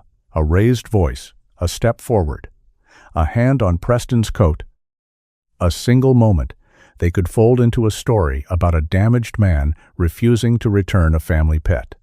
Calvin's watch was cold against his wrist. Ethan breathed once, slowly. Then he held the folder out. "I'm keeping copies." Preston did not take it immediately. Ethan's eyes stayed on his. "You can either leave those papers with me voluntarily, or you can come back with law enforcement and explain the medical findings while someone else photocopies them." A silence opened. From the hearth, Otis chose that exact moment to let out a tiny sneeze. It broke nothing, but it did remind the room that life was still happening beneath the pressure of human lies. Marla's eyes flicked toward the Pups. Not lovingly, calculating. Ethan saw it. Preston took the folder back, removed a duplicate packet, and handed it over. "We'll be in touch very soon." "I expect you will." Marla's smile returned, pale and controlled. "Please don't make this harder than it has to be." Ethan looked past her to the clean gray SUV. "Funny?" he said. "I was about to say the same." He closed the door, not slammed, closed, then locked. Only after the SUV backed carefully down the drive did Mercy's legs give out. She sank beside the Pups, still facing the door, chest heaving, eyes open too wide. Ethan crossed the room and crouched near her, not touching. "They're gone," he said. Mercy did not blink. The floral scent still lingered near the doorway. Ethan went to the kitchen, took a clean towel, dampened it with warm water, and wiped the threshold where Marla had stood. It was not rational. He knew that. Scent did not work like guilt. But Mercy's breathing eased a little when the smell faded, and that was enough. He checked the Pups. Bram was quiet but warm. Nell had tucked herself beneath Mercy's chin. Otis had gone back to sleep, apparently satisfied that the household had survived another administrative inconvenience. Ethan sat at the table and spread the documents out beside Ruth's napkin. "Ask who funds the kindness." The Hales paperwork was too neat. That was his first thought. Documents made by real life usually carried small imperfections, old addresses, stale phone numbers, a name misspelled once and corrected. These pages looked polished, organized, printed as if prepared for an argument before the argument arrived. There was the microchip number Hollis had written down, a registration date from 2 years ago, a recent update timestamp from 3 days before the storm. Ethan stared at that line. 3 days before Mercy appeared beneath his woodshed, he photographed every page with his phone. Then he called the number on the state animal welfare website printed on the bottom of Old Mill's medical discharge sheet. It took 3 menus, 2 transfers, and 1 woman who asked whether this was about livestock before a different voice came on the line. Kittredge. No greeting. No softness. Just the name, like a door opening only as far as necessary. My name is Ethan Vale. I found an injured German Shepherd on my property during the storm. Postpartum. 3 pups. A couple just came claiming ownership. The medical findings don't match their story. A pause. Paper shifted. County? Kootenai. Town? Silver Pine. Another pause. Shorter this time. Dog's condition? Ethan looked at Mercy. Severe malnutrition. Dehydration. Neck abrasion consistent with prolonged restraint. Multiple healing wounds. Recently gave birth. The woman's tone changed, not softer, but more focused. Do you have veterinary documentation? Yes. Who examined her? Dr. Hollis Vane. Old Mill Veterinary Care. A faint breath moved through the phone. You have the names of the claimants? Preston and Marla Hale. This time, the pause lasted long enough to become information. Mr. Vale, she said. My name is Dana Kittredge. I'm an animal welfare investigator with the state. I need you to listen carefully. Ethan straightened. Dana spoke like a woman who had seen good intentions ruin cases. Do not hide the dog. Do not threaten the Hales. Do not destroy, alter, or withhold any paperwork they gave you. Do not post about this online. Do not go looking for them. Do not call them again unless I tell you to. I wasn't planning to. People rarely plan to make themselves the problem. They improvise. Ethan almost appreciated that. What do I do? Photograph the dog's current condition. Photograph the pups. Photograph the paperwork. Keep the veterinary report. Write down, while it's fresh, exactly what they said and how the dog reacted. Include the time, vehicle description, license plate if you have it. I do. Good. Because if the dog is in compromised medical condition, and if there is credible concern of neglect or abuse, there may be grounds for temporary protective care while ownership and welfare issues are reviewed. Meaning she stays here? Meaning you don't hand her over today. Ethan looked toward Mercy. For the first time since the SUV arrived, something unclenched in his chest. Dana did not let him enjoy it. But understand this, Mr. Vale. Protective care is not ownership. It is responsibility with rules attached. If you want to help this dog, you do it clean. If you want to help any other animals connected to this, you do it cleaner. Any other animals? Dana's silence answered before her words did. I'm not confirming anything over the phone, but I know the name Kindred Shield. Ethan's eyes moved to the Hales documents. The small logo was there at the bottom of one page, a silver shield wrapped around the outline of a dog. It's on their paperwork, he said. Then photograph that too. Dr. Vane acted strange when he scanned the chip. Strange how? He wrote the number separately, said the registry was slow, asked who saw me bring the dog in, asked if I'd reported her. Dana exhaled once through her nose. Write that down. Don't interpret. Just record. Ethan picked up a pen. Dana's voice stayed firm. And Mr. Vale? Yes. If you want to save her, follow the law. If you want to save more than her, don't become the story they use to bury the truth. The words landed with an old weight. Ethan had spent years believing action was the only honest form of protection. Move first. Move fast. Take the door. Stop the threat. Carry the wounded. But Dana's warning stood in the room like a different kind of order. Hold. Record. Wait. Do not make your anger useful to the wrong people. I understand, he said. Most people say that before proving they don't. This time, Ethan did smile faintly. You know Mara Whitcomb? I know of her. That explains the tone. Dana made a sound that might have been amusement if one were generous. I'll be in touch. The call ended. Ethan sat for a moment with the phone in his hand, listening to the fire and Mercy's breathing. Then he began writing. 917, gray SUV, Idaho plate. Preston Hale, approximately mid-40s. Marla Hale, approximately mid-40s. Claimed dog named Duchess. Produced ownership documents. Dog reacted with severe distress at Marla's voice and scent. Stood between claimants and pups. Claimants threatened civil liability. Marla referenced my veteran status and attachment. He stopped at that last line. Read it. Then underlined nothing. Dana had said not to interpret. Facts first. Feeling later. Near the hearth, Mercy shifted and gave a low whine. Not fear this time. Pain, maybe, or exhaustion. Ethan rose, checked her water, and carried the bowl close enough for her to reach without standing. She drank slowly while watching the door. You're not property, he said. Mercy's eyes flicked toward him. The law might not say that yet. The papers might not. Preston Hale certainly would not. But in the warm, battered kingdom beside the fire, Ethan knew it as plainly as he knew snow from ash. He returned to the table and examined the paperwork again. Kindred Shield Canine Initiative. The name sounded noble. Almost priestly. A promise shaped for donors, banners, clean websites, and polite speeches. Dogs for veterans. Healing through service. Purpose after service. Ethan read it aloud once. Kindred Shield. Mercy's reaction was immediate. Her body tightened. Her head came up.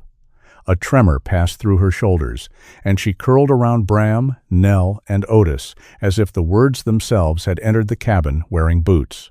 Ethan stopped breathing. He had not raised his voice. He had not moved toward her. He had only spoken the name. Mercy began to shake. Not from cold, from memory. Ethan folded the paper slowly and turned it face down. All right, he said, quieter now. We won't say it again. Outside, the morning sun glittered on the snowbanks, and somewhere below, Silverpine was probably hanging banners, selling cinnamon rolls, thanking neighbors, and admiring its own goodness in frosted windows. Inside, Ethan placed Ruth's napkin beside Dana's notes and the Hales' polished documents. Ask who funds the kindness. He looked at the locked door, then at Mercy, then at the 3 pups, alive because their mother had dragged them to the one porch where a man was still stubborn enough to open when something scratched. Ethan picked up his pen again. This time, his hand was steady. He was not going after the Hales. He was not going to make himself the story. He was going to build the kind of record that could not be smiled away. And for a man who had once trusted only speed, force, and instinct, it felt like learning a new weapon in the middle of a war no one had admitted had begun.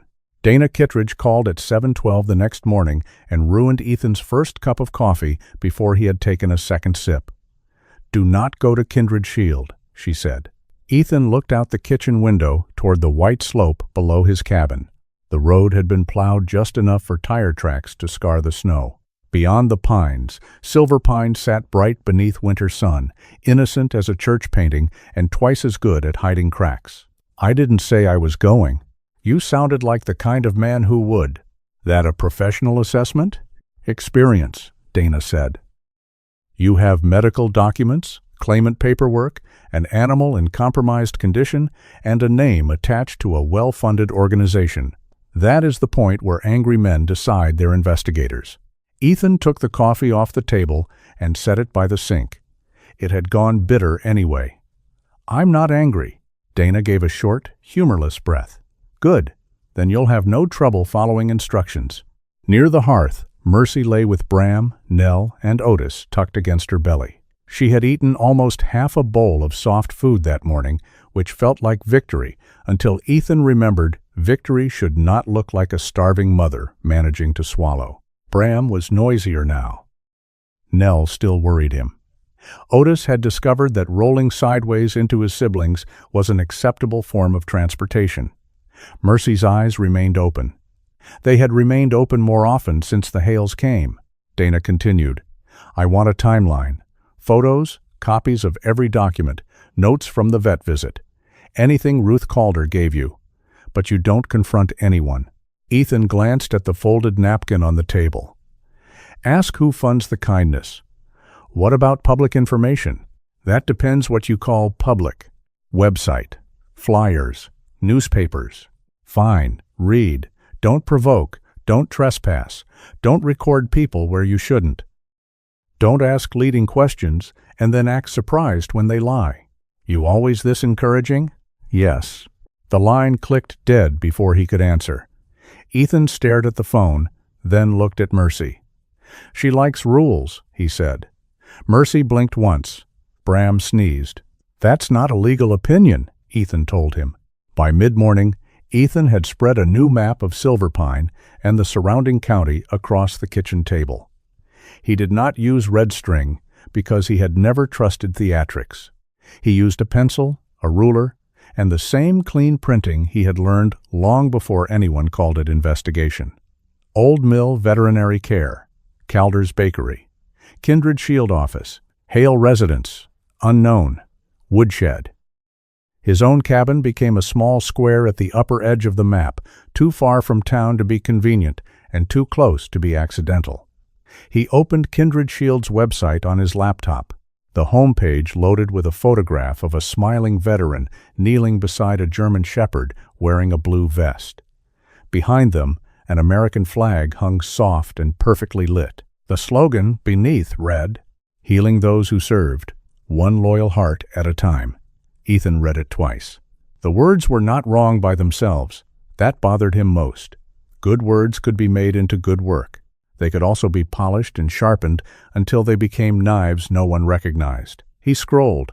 Kindred Shield Canine Initiative was a nonprofit based in Silverpine, founded to pair trained emotional support and service dogs with veterans experiencing isolation, grief, or post-service adjustment. They hosted fundraisers, sponsored the town's Winter Gratitude Week, partnered with local businesses, and accepted canine candidates from families unable to keep high-drive working breeds. The language was careful. Canine candidates, transitional placements, behavioral rehabilitation, program unsuitable. Every phrase sounded gentle enough to pet.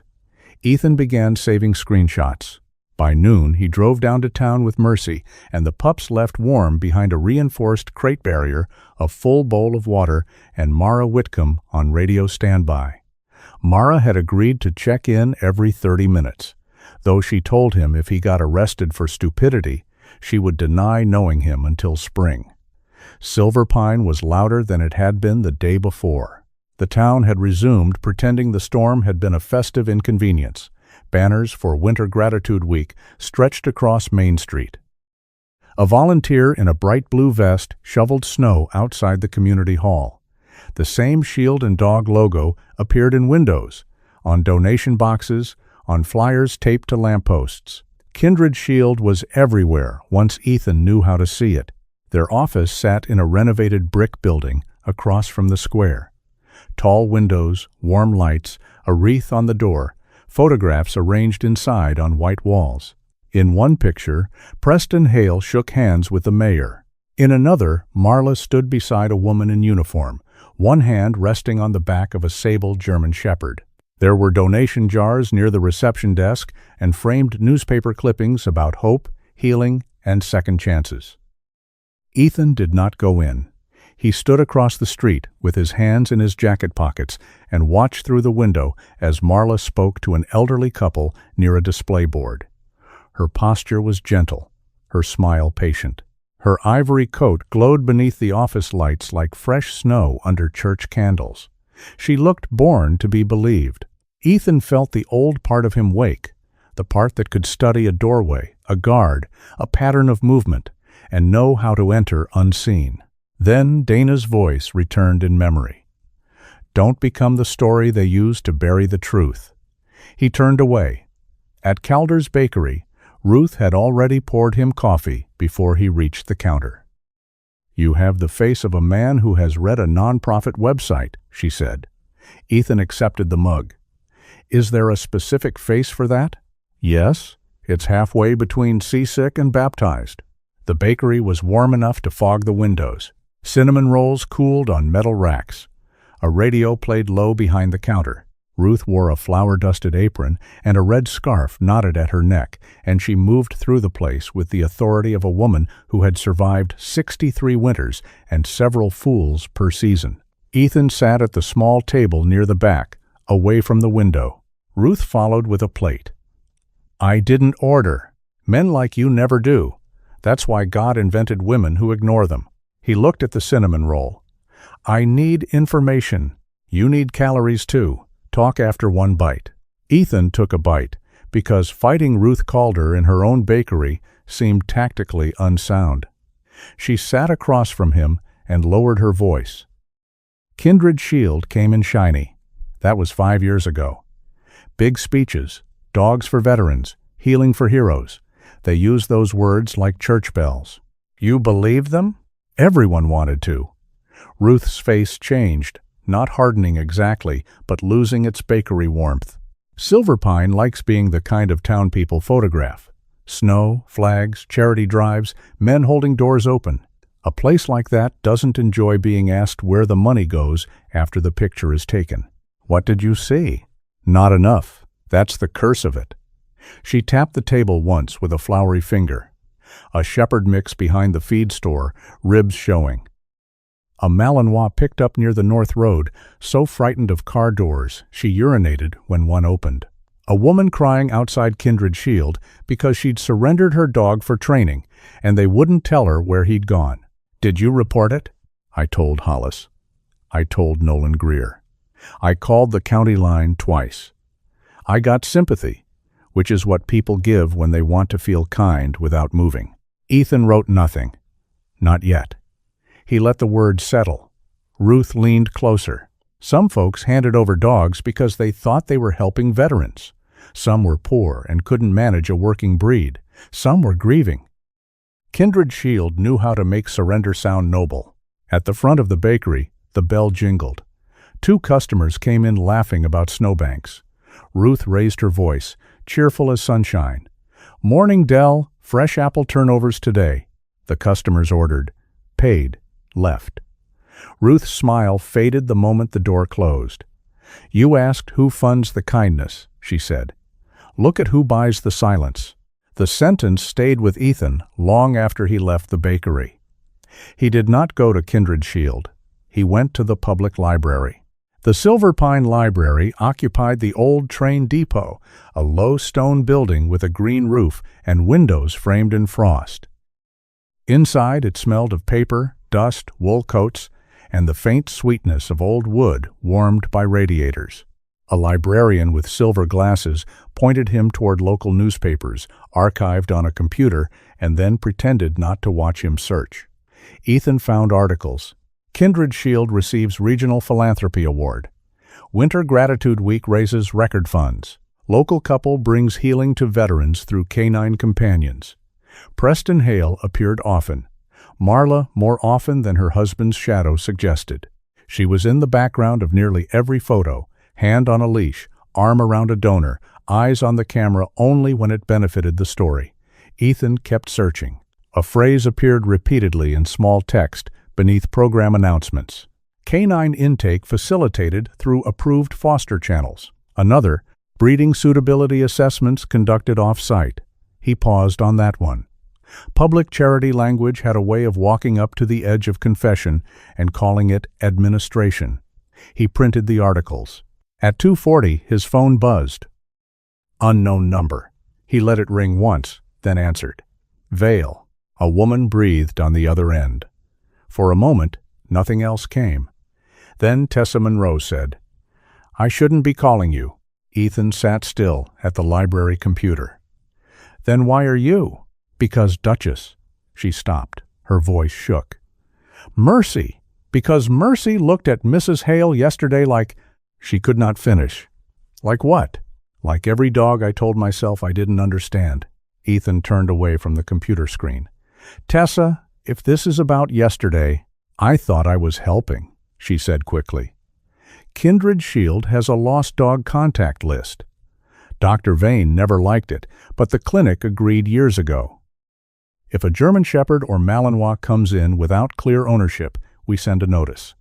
They say they match dogs to missing reports, foster records, veterans waiting for service animals. You sent Mercy's information. Silence. Yes. The word was tiny. Did they pay you? A longer silence. Gift cards at first, Tessa whispered. Then cash sometimes. Not much. I told myself it was for extra intake work. I told myself everybody knew. I told myself a lot of things. Ethan closed his eyes. Anger came, but not cleanly. Tessa sounded young and tired and ashamed, and shame was not innocence, but it was also not the same as cruelty. Dana Kittredge, he said. Call her. I can't. You can. They'll ruin me. Maybe, Ethan said, or they'll keep using you. The breath on the line broke. I saw Mrs. Hale's face when Mercy growled. She wasn't sad. She was mad. Like Mercy had embarrassed her. Ethan looked at the printed articles on the table. Call Dana, he repeated. Tell the truth before someone else explains your lie for you. Tessa hung up without saying goodbye. Ethan sat there with the dead phone in his hand and realized the case was no longer a shape in fog. It had edges now, human edges, weakness, money, fear, people who had not meant to become part of something rotten until rot offered them reasons. When he returned home near dusk, Mara's truck was parked crooked beside his cabin.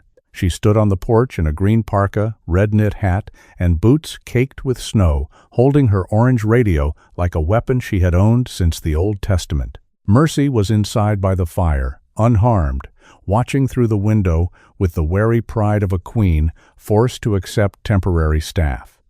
You're late, Mara said. I didn't give you a time. That's why you're late generally. Ethan unlocked the door. Mara followed him in, then stopped just inside. Mercy lifted her head. A low warning moved through her chest. Mara did not approach. She did not coo. She did not perform tenderness for an audience. She simply stood in place, hands visible, eyes lowered. Well, aren't you a fierce old saint? Mara said softly. Mercy watched. Bram wobbled against her leg. Otis slept. Nell made a small noise, and Mercy curled tighter. Mara's humor thinned. I reported 3 dogs near the North Pines last year. 1 dead, 2 gone before anyone came. Nolan Greer told me coyotes. Ethan looked at her. You think he knew? No, Mara's mouth twisted. I think he wanted not to. There's a difference, though it doesn't help the dogs much. She handed Ethan a folded sheet from her coat pocket. I kept dates. Of course she had. Ethan opened it. 3 locations, 4 dates, descriptions. 1 mention of a gray utility van. 1 mention of a woman in a pale coat seen near the old road. Mara looked toward Mercy. Whatever this is, it's bigger than one rich couple wanting their dog back. I know. Knowing isn't doing. I called Dana. Mara's eyebrows rose. Well, slap a halo on you. You followed instructions. Don't get used to it. Wouldn't dream of it. Night settled early, blue and cold against the windows. Mara left before the road froze again, after calling Ethan an overtrained pine stump and making him promise to check Nell every hour. Ethan was just stacking the new papers beside Dana's notes when headlights appeared through the front window. Not the gray SUV. An older sedan, dark, with one headlight dimmer than the other. It stopped well back from the porch. Ethan stood. Mercy sensed his attention and rose halfway. A figure stepped out into the falling blue dusk. Dr. Hollis Vane. He wore a charcoal wool coat over his clinic clothes, scarf loose around his neck, medical bag in one hand, and in the other a flat metal file box that looked heavier than it should have been. Snow caught in his thin, silver hair. He did not come to the door immediately. He stood beside the car for several seconds like a man arguing with the last coward inside himself. Then he walked up the porch steps. Ethan opened before he knocked. Hollis looked older than he had in the clinic, not by years, by surrender. "I didn't come for the dog," he said. Ethan said nothing. "I didn't come to defend myself either," Hollis swallowed. His gloved fingers tightened on the file box. "Though God knows I've spent enough years practicing." Ethan stepped aside. Hollis entered and stopped at the sight of Mercy. She growled, but not as she had at Marla. This was discomfort, not terror. Recognition, not hatred. Hollis lowered his gaze. "I'm sorry," he said. Not to Ethan, to her. Mercy did not forgive him. She did not need to. She only watched. Hollis set the metal box on the kitchen table. His hands trembled badly now. "5 years ago, Kindred Shield came to me with a contract," he said. "Routine examinations, vaccinations, intake health checks. They said they were helping veterans. I wanted to believe them." Ethan closed the door. The latch sounded final. Hollis opened the box. Inside were folders, printed emails, photocopied forms, microchip records, and handwritten notes bound with rubber bands. The smell of old paper rose into the room, dry as winter leaves. "At first, the dogs were healthy," Hollis said. "Then they weren't. Females too thin after litters, collar wounds, sedation that wasn't properly logged. Dogs transferred before follow-up exams. Records changed after I signed them." "Why didn't you report it?" Hollis flinched. It would have been easier if he had made excuses quickly. He did not. He took off his glasses and held them in both hands. "Because I am a coward," he said. The room went very quiet. Hollis looked down at the files. "Because they had lawyers. Because I had debt. Because Old Mill was my father's clinic before it was mine. Because they told me if I misunderstood what I was seeing, I could destroy a charity helping men who had already suffered. Because every time I thought about speaking, I also thought about losing everything." He closed his eyes. "So I waited for proof, then more proof, then the right time. Men can build an entire life inside the phrase, 'not yet.'" Ethan felt no mercy rise in him. Not then. Not for Hollis. He thought of the mark around Mercy's neck, of her body in the woodshed, of the way she shook when he said Kindred Shield aloud. "Silence has teeth," Ethan said.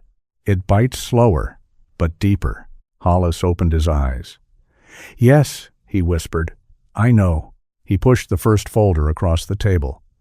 "Dana Kittredge should have these. Microchip updates. Intake forms. Dogs marked program unsuitable and transferred to off-site rehabilitation. Addresses redacted in the official copies, but not in mine." He tapped another folder. Hales signed most of the transfers. Marla, more than Preston. Ethan did not touch the files yet. "You understand what happens when you hand these over." Hollis gave a broken little laugh. "My license may go. My reputation certainly will. There may be charges if they decide I falsified by omission." He looked toward Mercy again. "But she came into my clinic yesterday with 3 living pups. I saw her neck, and I knew exactly what I had helped not to see." Mercy shifted. One of the pups cried, "Nell." Ethan moved automatically, but stopped halfway and looked at Mercy. The mother dog watched him, then lowered her head. Permission. He reached in, adjusted the towel, and settled Nell closer to warmth. Hollis watched the gesture with a grief so plain it had no room left for dignity. "They trust you," Hollis said. "No," Ethan replied. "They're learning I might not fail them today." Hollis accepted the correction. Ethan picked up his phone and called Dana. When she answered, he said, "Dr. Vane is at my cabin with records." A beat. Dana's voice sharpened. "Put him on speaker." The next hour unfolded without drama because real confession rarely looked like thunder. Hollis listed file types. Dana asked clean questions. Ethan photographed folder labels, timestamps, forms, signatures. Mercy slept uneasily by the fire, but each time Hollis spoke Marla's name, her paw tightened around the pups. Near the end, Ethan went to the laundry basket by the door and picked up the towel he had used to wipe the threshold after the Hales left. He had sealed it in a plastic bag, not because he knew it would matter, but because Dana had told him to preserve anything connected to the visit. Marla's pale, floral scent still clung faintly to it. He carried it toward the table. Mercy rose so suddenly that Hollis stopped speaking. She limped across the floor, ignoring pain, ignoring Ethan's quiet command. Her nose touched the plastic bag once. Her body went rigid. Then, with a sound too low to be called a whine, she took the bag towel gently in her mouth. "Mercy," Ethan said. She did not run. She carried it back to the nest, placed it in front of Bram, Nell, and Otis, and lay down between the towel and the pups, shielding them from a scent trapped behind plastic. No one in the room moved. Hollis covered his mouth with one shaking hand. Dana's voice came through the phone, quieter now. "Describe what just happened." Ethan did. Factually, just as she had taught him. But facts were poor containers for certain truths. Mercy had not found evidence.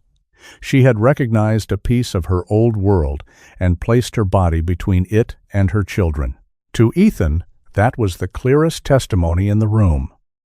When Hollis finally left, the sky was black and full of stars, so sharp they looked hammered into the cold. He handed the metal box to Ethan before stepping onto the porch. "I don't expect forgiveness," Hollis said. "Good." The old man nodded, accepting the blade because it was deserved. Ethan added, "Be ready when Dana calls." "I will. Not for yourself." Hollis looked back through the open door at Mercy and the pups. "No," he said. "Not for myself." After the sedan disappeared down the road, Ethan locked the door and returned to the kitchen table. The files sat there like a second storm brought indoors. Not snow this time. Paper, ink, signatures. The quiet bones of a lie dressed in charity. By the fire, Mercy had curled around her pups again. Her eyes met Ethan's. There was still fear in them, but beneath it, something steadier had begun to live. Ethan sat at the table, opened the first folder, and began building the truth one page at a time.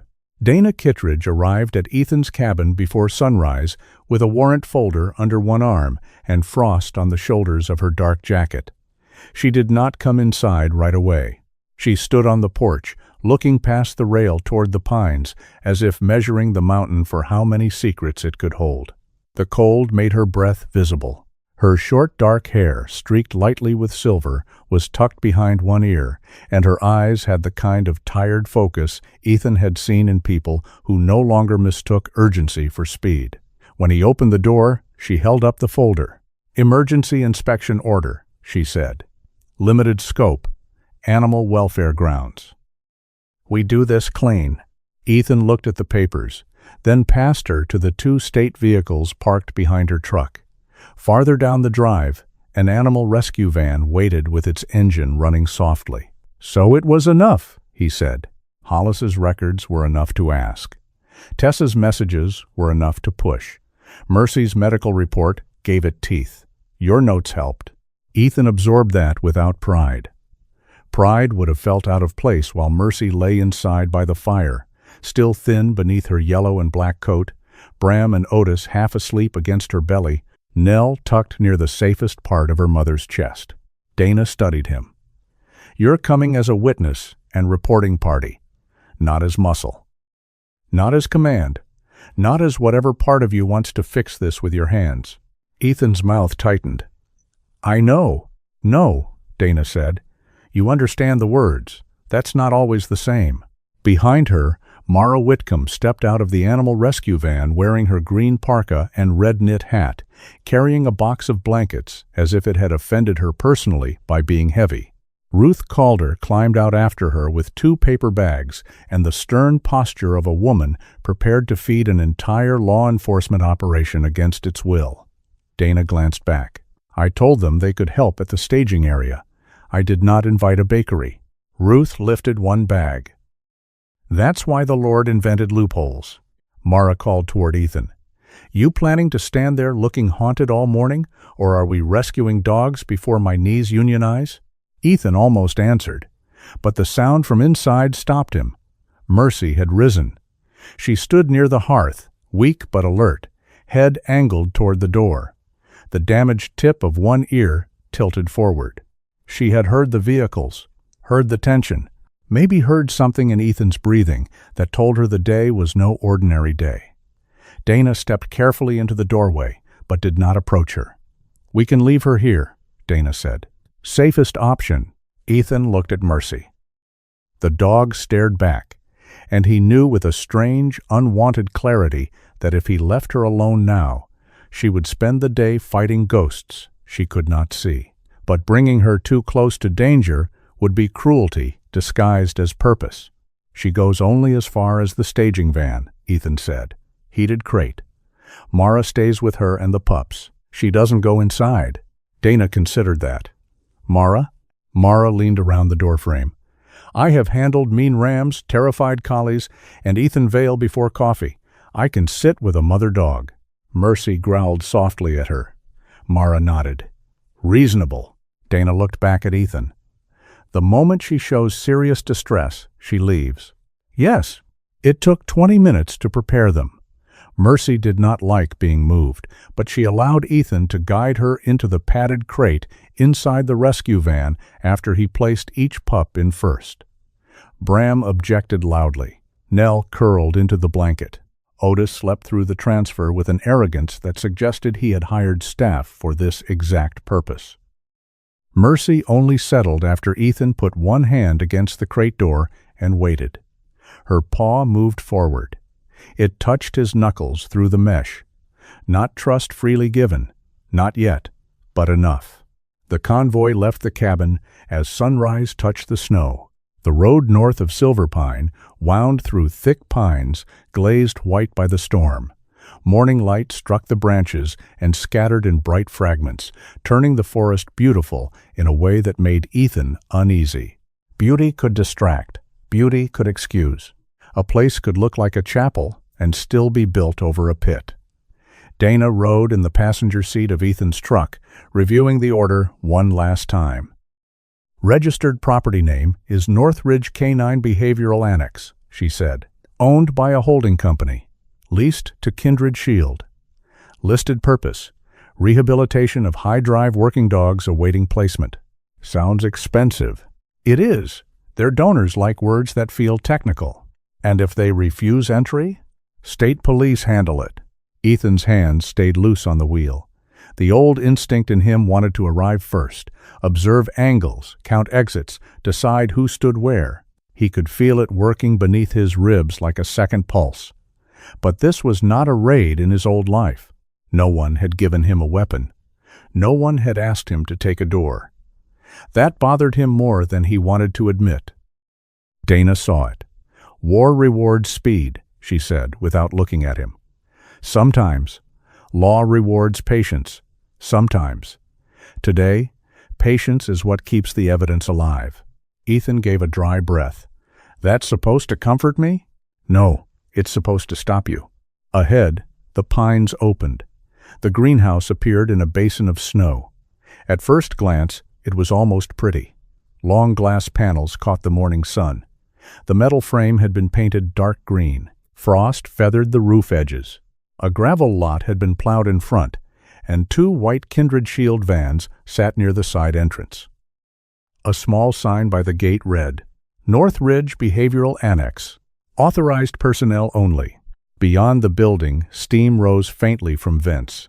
No dogs were visible. No sound reached them at first. Then Mercy barked from the rescue van behind them. One cracked, rough bark. Ethan stopped the truck. Dana turned. The rescue van had pulled in behind the state vehicles.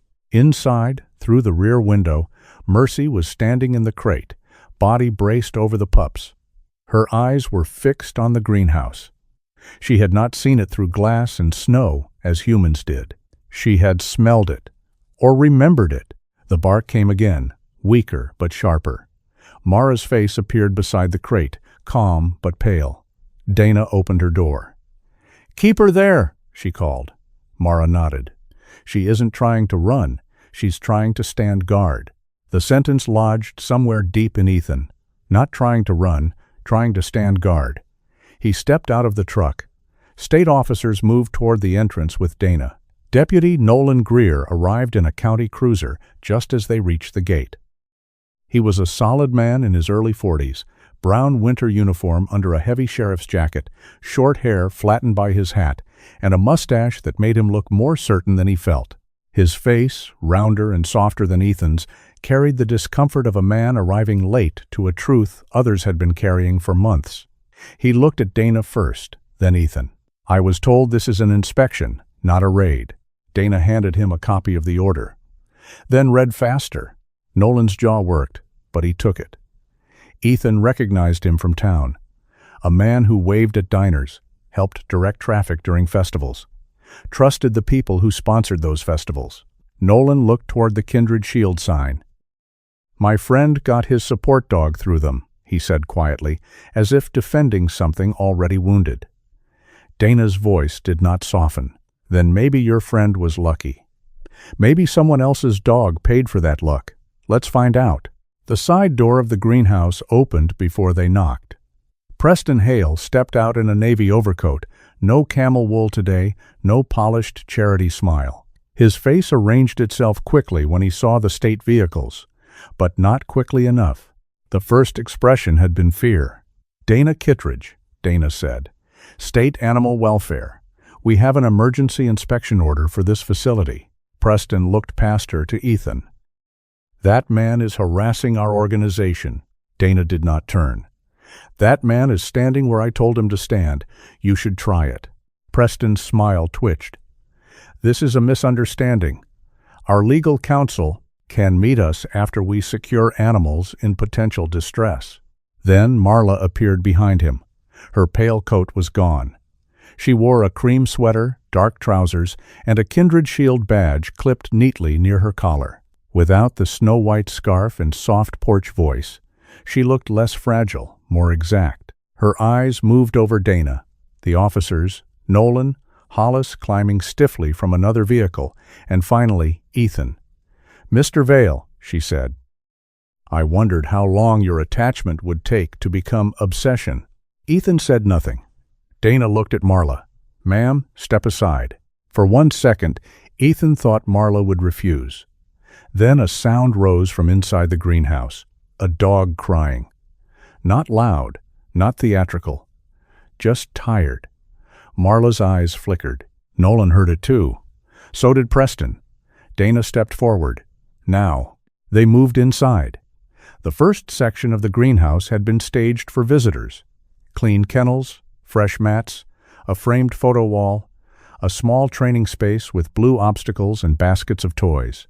If the order had stopped there, Kindred Shield might have survived on presentation alone, but Hollis had given Dana the internal plan. "Rear partition," he said, voice strained. Past the supply room, Preston began protesting. Marla demanded to call counsel. Dana told them they could do so while not interfering. The officers secured them near the front. Ethan followed only when Dana nodded. The rear door was metal, not glass. Behind it, the smell changed. Not overwhelming, but unmistakable. Damp straw, old waste, disinfectant used too late, fear held too long in a warm room. Rows of narrow indoor runs stretched along both sides. Some were empty but not clean. Some held dogs, German Shepherds, Belgian Malinois. A few mixes with working dog frames and eyes too watchful for the softness of the room. Several were thin. One lay curled at the back of a pen, unwilling to lift its head. Another barked again and again until its voice cracked. A black and tan female stood frozen at an open kennel door as an officer unlatched it, staring at the gap as if freedom might be another trick. Ethan stopped breathing normally. He had expected bad. Expectation had not helped. Hollis moved to the first dog with his medical bag, and his hands began to tremble so badly he had to set the stethoscope down and grip the table edge. Dana saw him. "Can you work?" Hollis looked at the dogs. "Yes," he said. "I have to." Nolan stood in the aisle, face pale beneath his winter cap. "This was here?" he said. Mara's reports, Ruth's warnings, Tessa's fear, Hollis's silence. All of it had pointed here. But seeing a thing was different from being told. Ethan looked at Nolan. "You tell me." The deputy flinched. No anger rose in Ethan's voice. That made the words worse. Dana began directing people. Photograph before moving. Document kennel numbers. Tag medications. Record collar devices. Match microchip numbers to Hollis's files. Secure paper records from the office. Rescue workers waited for clearance before entering with crates and blankets. This was not dramatic enough for television. It was slow, careful, bureaucratic, holy. At a desk in the rear office, Dana found the binders, behavioral assessments, transfer logs, foster intake records, breeding suitability notes disguised beneath clinical language, invoices marked as private protection training packages. Several pages carried Preston's signature, but Marla's initials appeared more often, small and neat beside transfer approvals, litter evaluations, and unsuitable dispositions. "She ran the back end," Dana said. Preston heard from the front and snapped, "Those records are being misread." Marla did not speak. She was watching the rescue workers carry out the first sedated dog, and for the first time since Ethan had met her, she looked angry enough to forget the audience. Tessa Monroe arrived with Dana's second team 20 minutes later, bundled in a beige puffer coat, face red from cold and crying. She handed over printed text messages without looking at Preston or Marla. "They told me to flag shepherds and Malinois," she said. "Especially females. Especially if the intake source was unclear." Dana took the folder. "You're making a statement after this." Tessa nodded, shaking. "I know." At the open rear doors, Ruth passed blankets to rescue workers with a tight mouth and flour still caught in the seam of one sleeve. Mara worked beside her, practical as ever, though her eyes had gone bright in a way she would have denied until Judgment Day. Then Mercy barked again from the van. Every dog in the rear room heard it. The barking in the kennels faltered. A few heads lifted. Ethan turned toward the sound and went outside before he realized he had moved. Dana followed to the doorway, but did not stop him. Mercy stood inside the heated crate, trembling, her body placed between the greenhouse and her pups. Bram pressed against one side of her foreleg. Nell was tucked beneath her chest. Otis was awake now, blinking at the world as if even he understood sleep would not save anyone from this. Mercy barked once more, ragged, weak, defiant. It was not a call to attack. It was not panic. It was a mother telling the dark place that it had not swallowed everything. Ethan put his hand against the crate mesh. Mercy leaned into it for half a heartbeat. Then she turned her head toward the greenhouse and held her ground. A sound came from inside one of the rescued dogs, answering, faint and uncertain. Mara wiped her cheek with the back of her glove and scowled at the snow as if it had insulted her.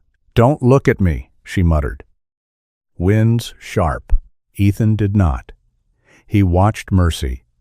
Until that moment, he had thought her story was about escape, surviving the shed, protecting Bram, Nell, and Otis, learning that his cabin could be warm.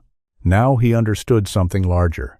Mercy had not come back toward this place because she wanted revenge. She stood facing it because her children were alive, and somewhere in that glass-walled lie, other mothers had not been able to carry theirs into the storm. By late afternoon, the greenhouse had lost its pretty shape. The visitor wall was bare where photos had been removed as evidence. The office drawers stood open. The rear kennels were tagged and photographed. Dogs were being loaded into heated rescue vehicles one by one, each movement careful, each crate labeled, each condition recorded. Preston Hale was taken first, still speaking about misunderstanding, donor confidence, legal counsel, and reputation. Marla went quieter. At the cruiser, she looked once toward Mercy's van. Mercy growled so low, only Ethan heard it. Marla's face hardened. Not fear, hatred. Then the cruiser door closed.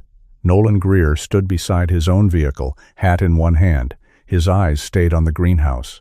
"Mara filed reports," he said. Ethan looked at him. "I thought—" Nolan stopped.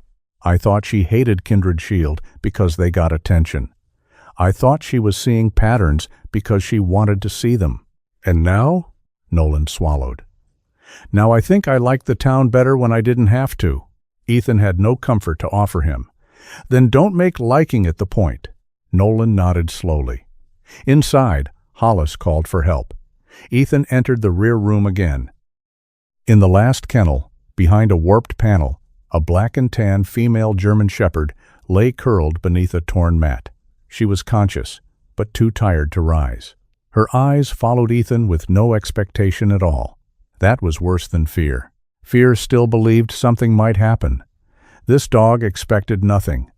Hollis knelt beside the kennel, face gray with guilt and exhaustion. "She can be moved," he said. Carefully, Dana looked at Ethan. "You don't have to." He knew that. That was why he did. He crouched, spoke low, waited for the dog to hear his voice before reaching in. No sudden touch, no claim, no command. When she did not pull away, he slid the blanket beneath her and lifted. She weighed almost nothing. Too light, like Mercy had been. Like a living thing made out of hunger and patience and the stubborn refusal to disappear. As Ethan carried her out through the greenhouse, the winter sun struck the glass roof and scattered over the floor in broken gold. No one cheered. No one should have. Justice was not the sound of villains being hauled away. It was the sound of a crate door opening gently. It was Hollis whispering an apology to a dog who did not know his name. It was Tessa standing in the snow, crying without asking anyone to make her feel better. It was Nolan looking at the evidence he had once avoided. It was Ruth handing blankets until her hands shook. It was Mara telling a frightened Malinois, "Easy, sweetheart. Nobody here needs you to be brave faster than you can manage." And it was. Mercy in the rescue van, thin and scarred, and still standing between her children and the place that had tried to turn motherhood into inventory. Ethan placed the last shepherd into a warmed crate. She did not thank him. She only rested her head on the blanket and closed her eyes. That was enough. As the rescue vehicles pulled away one by one, Dana came to stand beside Ethan in the snow. "You did well," she said. He looked at the greenhouse, its glass walls glowing in the late light like a beautiful lie with the candles blown out. "I didn't do much. You didn't do the wrong thing. Some days, that's the difference." Ethan turned toward Mercy's van. Inside, Bram was crawling over Otis. Nell was pressed against Mercy's belly, and Mercy had finally lowered herself onto the blankets, though her eyes remained open. Guarding. Always guarding. Ethan walked to the crate and placed his fingers against the mesh. Mercy touched them with her paw. Behind him, the greenhouse doors stood open, and this time they did not close. By late February, Silverpine had learned that snow could make a town beautiful without making it clean. The lesson did not arrive all at once. It came in pieces, as most unwanted truths did. First, the Kindred Shield banners came down from Main Street. The workers who removed them did so quietly, folding the blue and silver fabric with the awkward care people used around a flag they no longer knew whether to respect. Then the donation boxes disappeared from store counters. Then the framed photographs in the community hall were taken off the walls, leaving pale rectangles where the paint had not faded. The local paper printed a correction, then an apology. Then a longer article with words Silverpine had not wanted to see beside its own name: fraudulent records, animal welfare violations, improper donor use, falsified transfer logs, private protection sales. People read those words in the bakery, in parked trucks, outside the post office, and pretended not to notice one another reading. Some were angry, some were ashamed. Some said, "We didn't know," in the same voice people used when hoping ignorance might be accepted as innocence. Ruth Calder, who had no talent for letting comfortable lies nap in public, answered that line one morning while pulling apple turnovers from the oven. "Not knowing is easier when your eyes take the winter off," she said. No one in the bakery laughed. Ruth had not meant it as a joke. The cases against Preston and Marla Hale moved slowly, as Dana Kittredge had warned they would. There were hearings, motions, statements, evidence logs, veterinary assessments, financial audits. Preston appeared in photographs, leaving court with a tightened jaw and no charity smile. Marla wore dark coats now instead of ivory, but Ethan thought that was less remorse than strategy. Even through newspaper ink, she looked like a woman still measuring which version of herself might be believed next. Doctor. Hollis Vane did not vanish, though many expected him to. Old Mill Veterinary Care stayed open under supervision while the state board reviewed his role. His name lost its old shine. Some clients left, some stayed but spoke to him differently. Hollis accepted both. He had begun volunteering 3 evenings a week with the rescued dogs, examining wounds, updating charts, trimming nails from paws that flinched at touch. He did not ask anyone to call it redemption. Ethan respected that much. Not forgiveness. Respect, perhaps, for a man finally walking toward the fire he had helped ignore. Tessa Monroe gave her statement and cried through part of it. She did not become brave in a clean, storybook way. She still looked down when people stared too long. She still twisted the little paw print charm at her throat until the chain reddened her skin. But she did not take back what she had said. And in Silver Pine, where reputation could be colder than weather, that counted for something. Deputy Nolan Greer drove up to Mara Whitcomb's place one afternoon to apologize. Ethan heard about it because Mara told him over the radio, while sounding deeply annoyed to have witnessed human growth before lunch.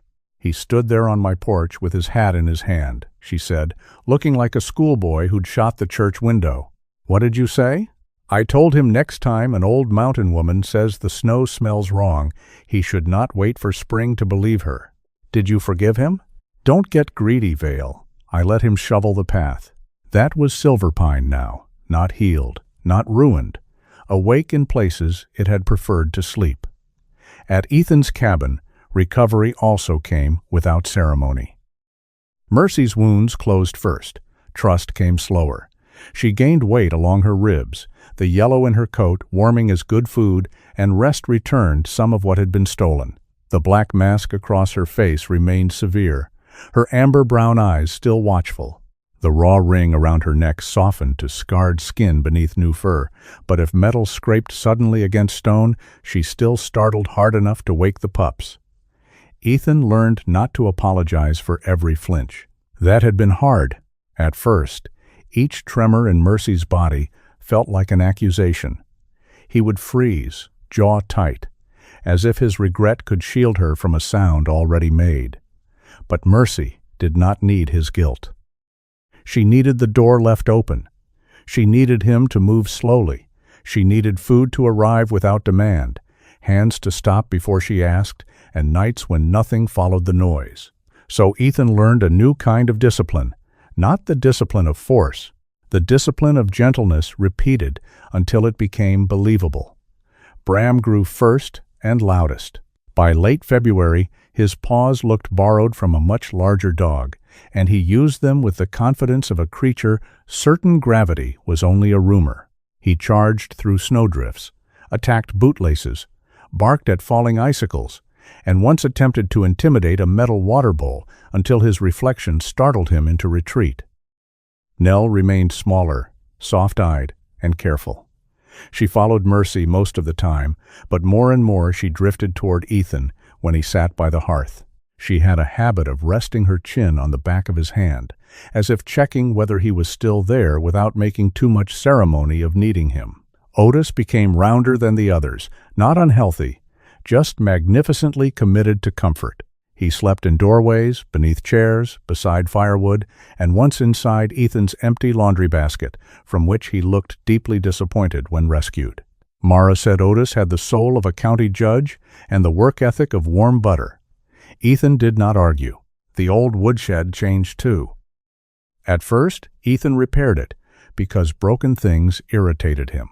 The roof still leaked where the storm had peeled back a seam, the side wall gaped near the stacked kindling, the floorboards had softened under years of damp. He told himself he was fixing it so supplies would not rot. Then Dana asked if he could hold 2 rescued dogs overnight before transport. Then Mara brought extra crates. Then Ruth arrived with a folded wool blanket, 3 bags of dog food, and a wooden sign wrapped in brown paper. Ethan stared at her from the doorway. "No," he said. "You haven't opened it. I know what your face looks like when you're delivering an idea. My face is a beloved local landmark. It's a threat." Ruth pushed the package into his arms. The sign was carved from cedar, the letters dark and simple. Storm Porch, a warm place before home.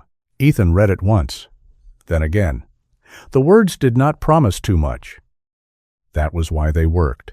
Not rescue forever, not healing guaranteed, not some grand banner under which people could feel noble while someone else cleaned the cages. A porch, warmth, before home, temporary, honest, useful. Ethan looked up from the sign. Ruth's teasing had gone quiet. "Some lives don't need a speech when they arrive," she said.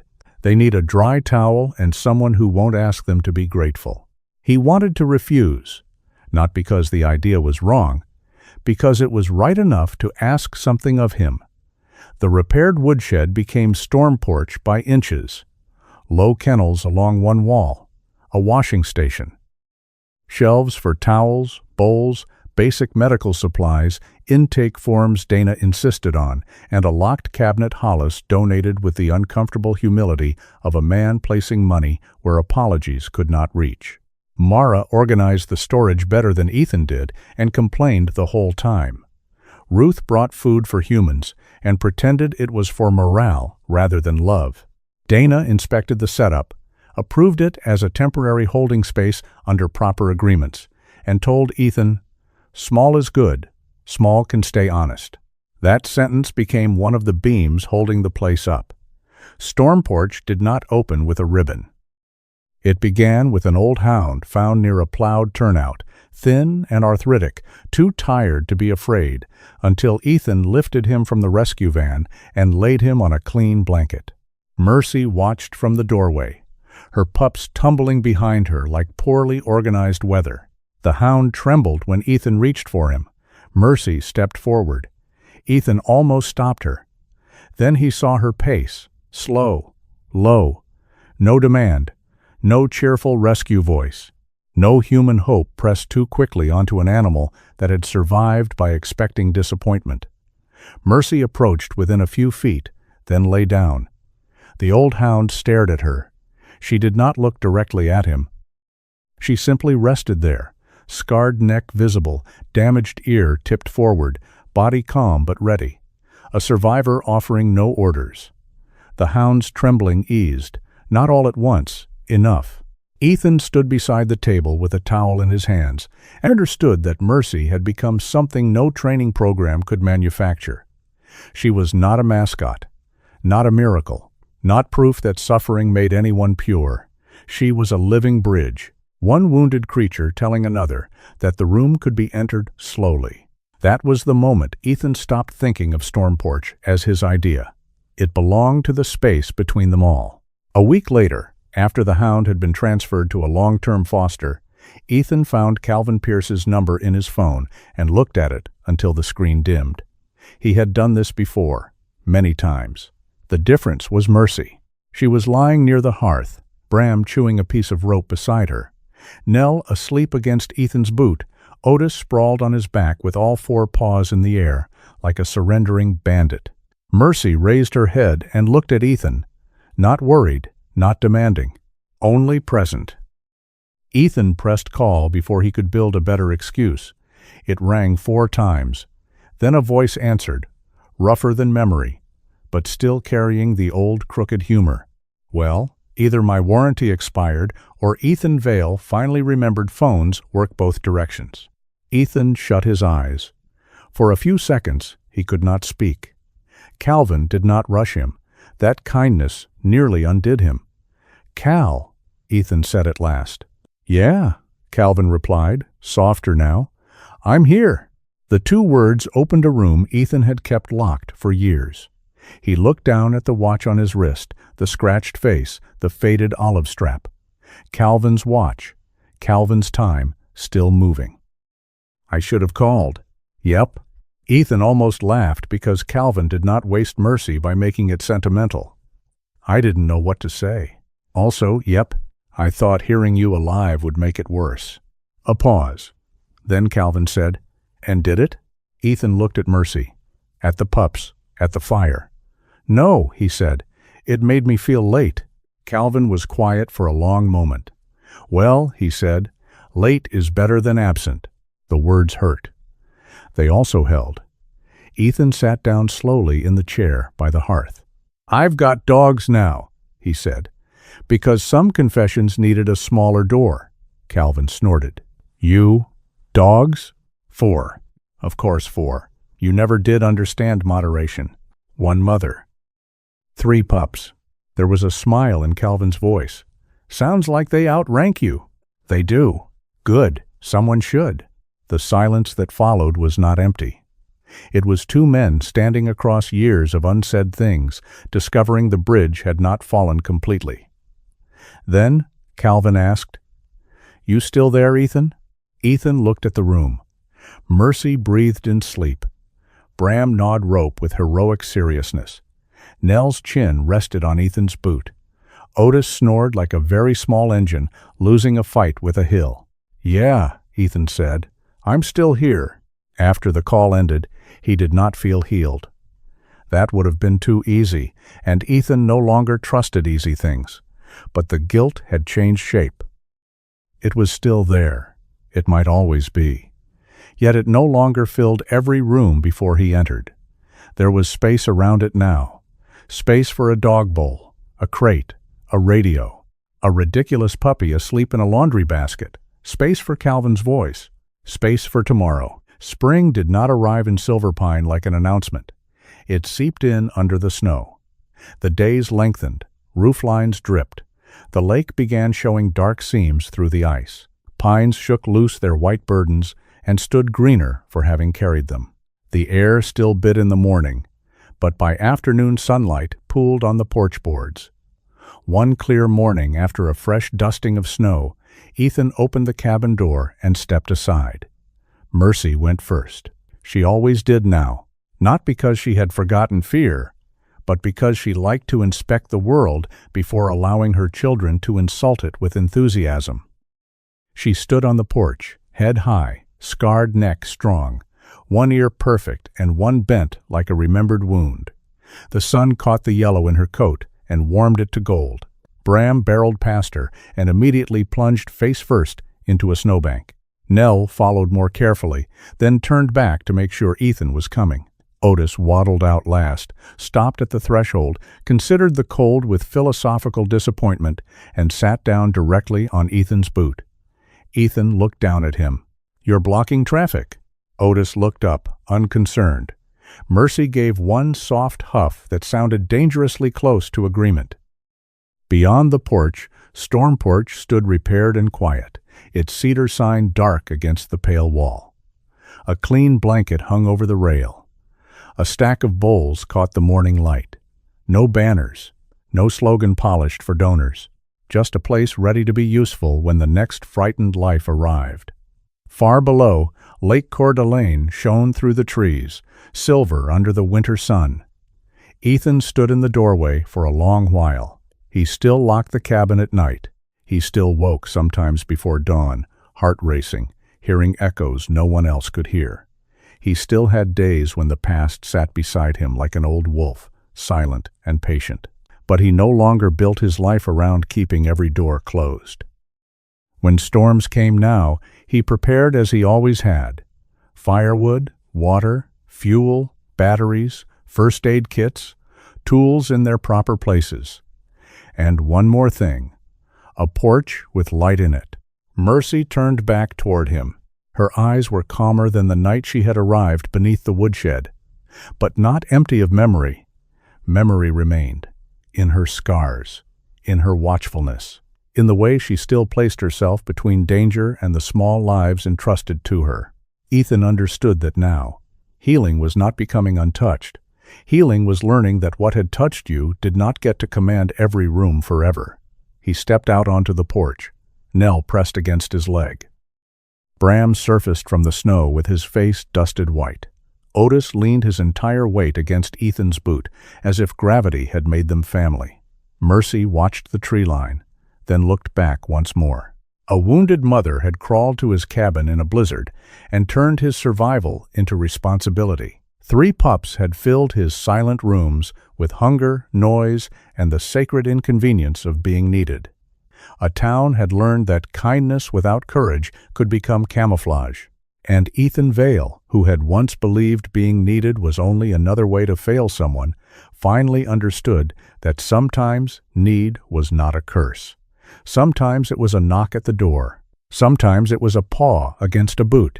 Sometimes it was the road home, arriving in the storm, too weak to stand and still brave enough to ask for fire. Sometimes healing does not arrive as a grand miracle.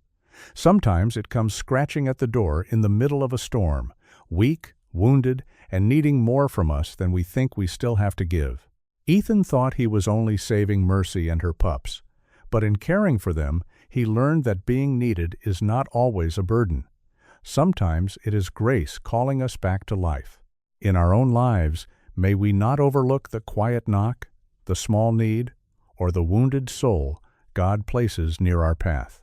A little kindness, offered at the right moment, can become someone's first warm place before home.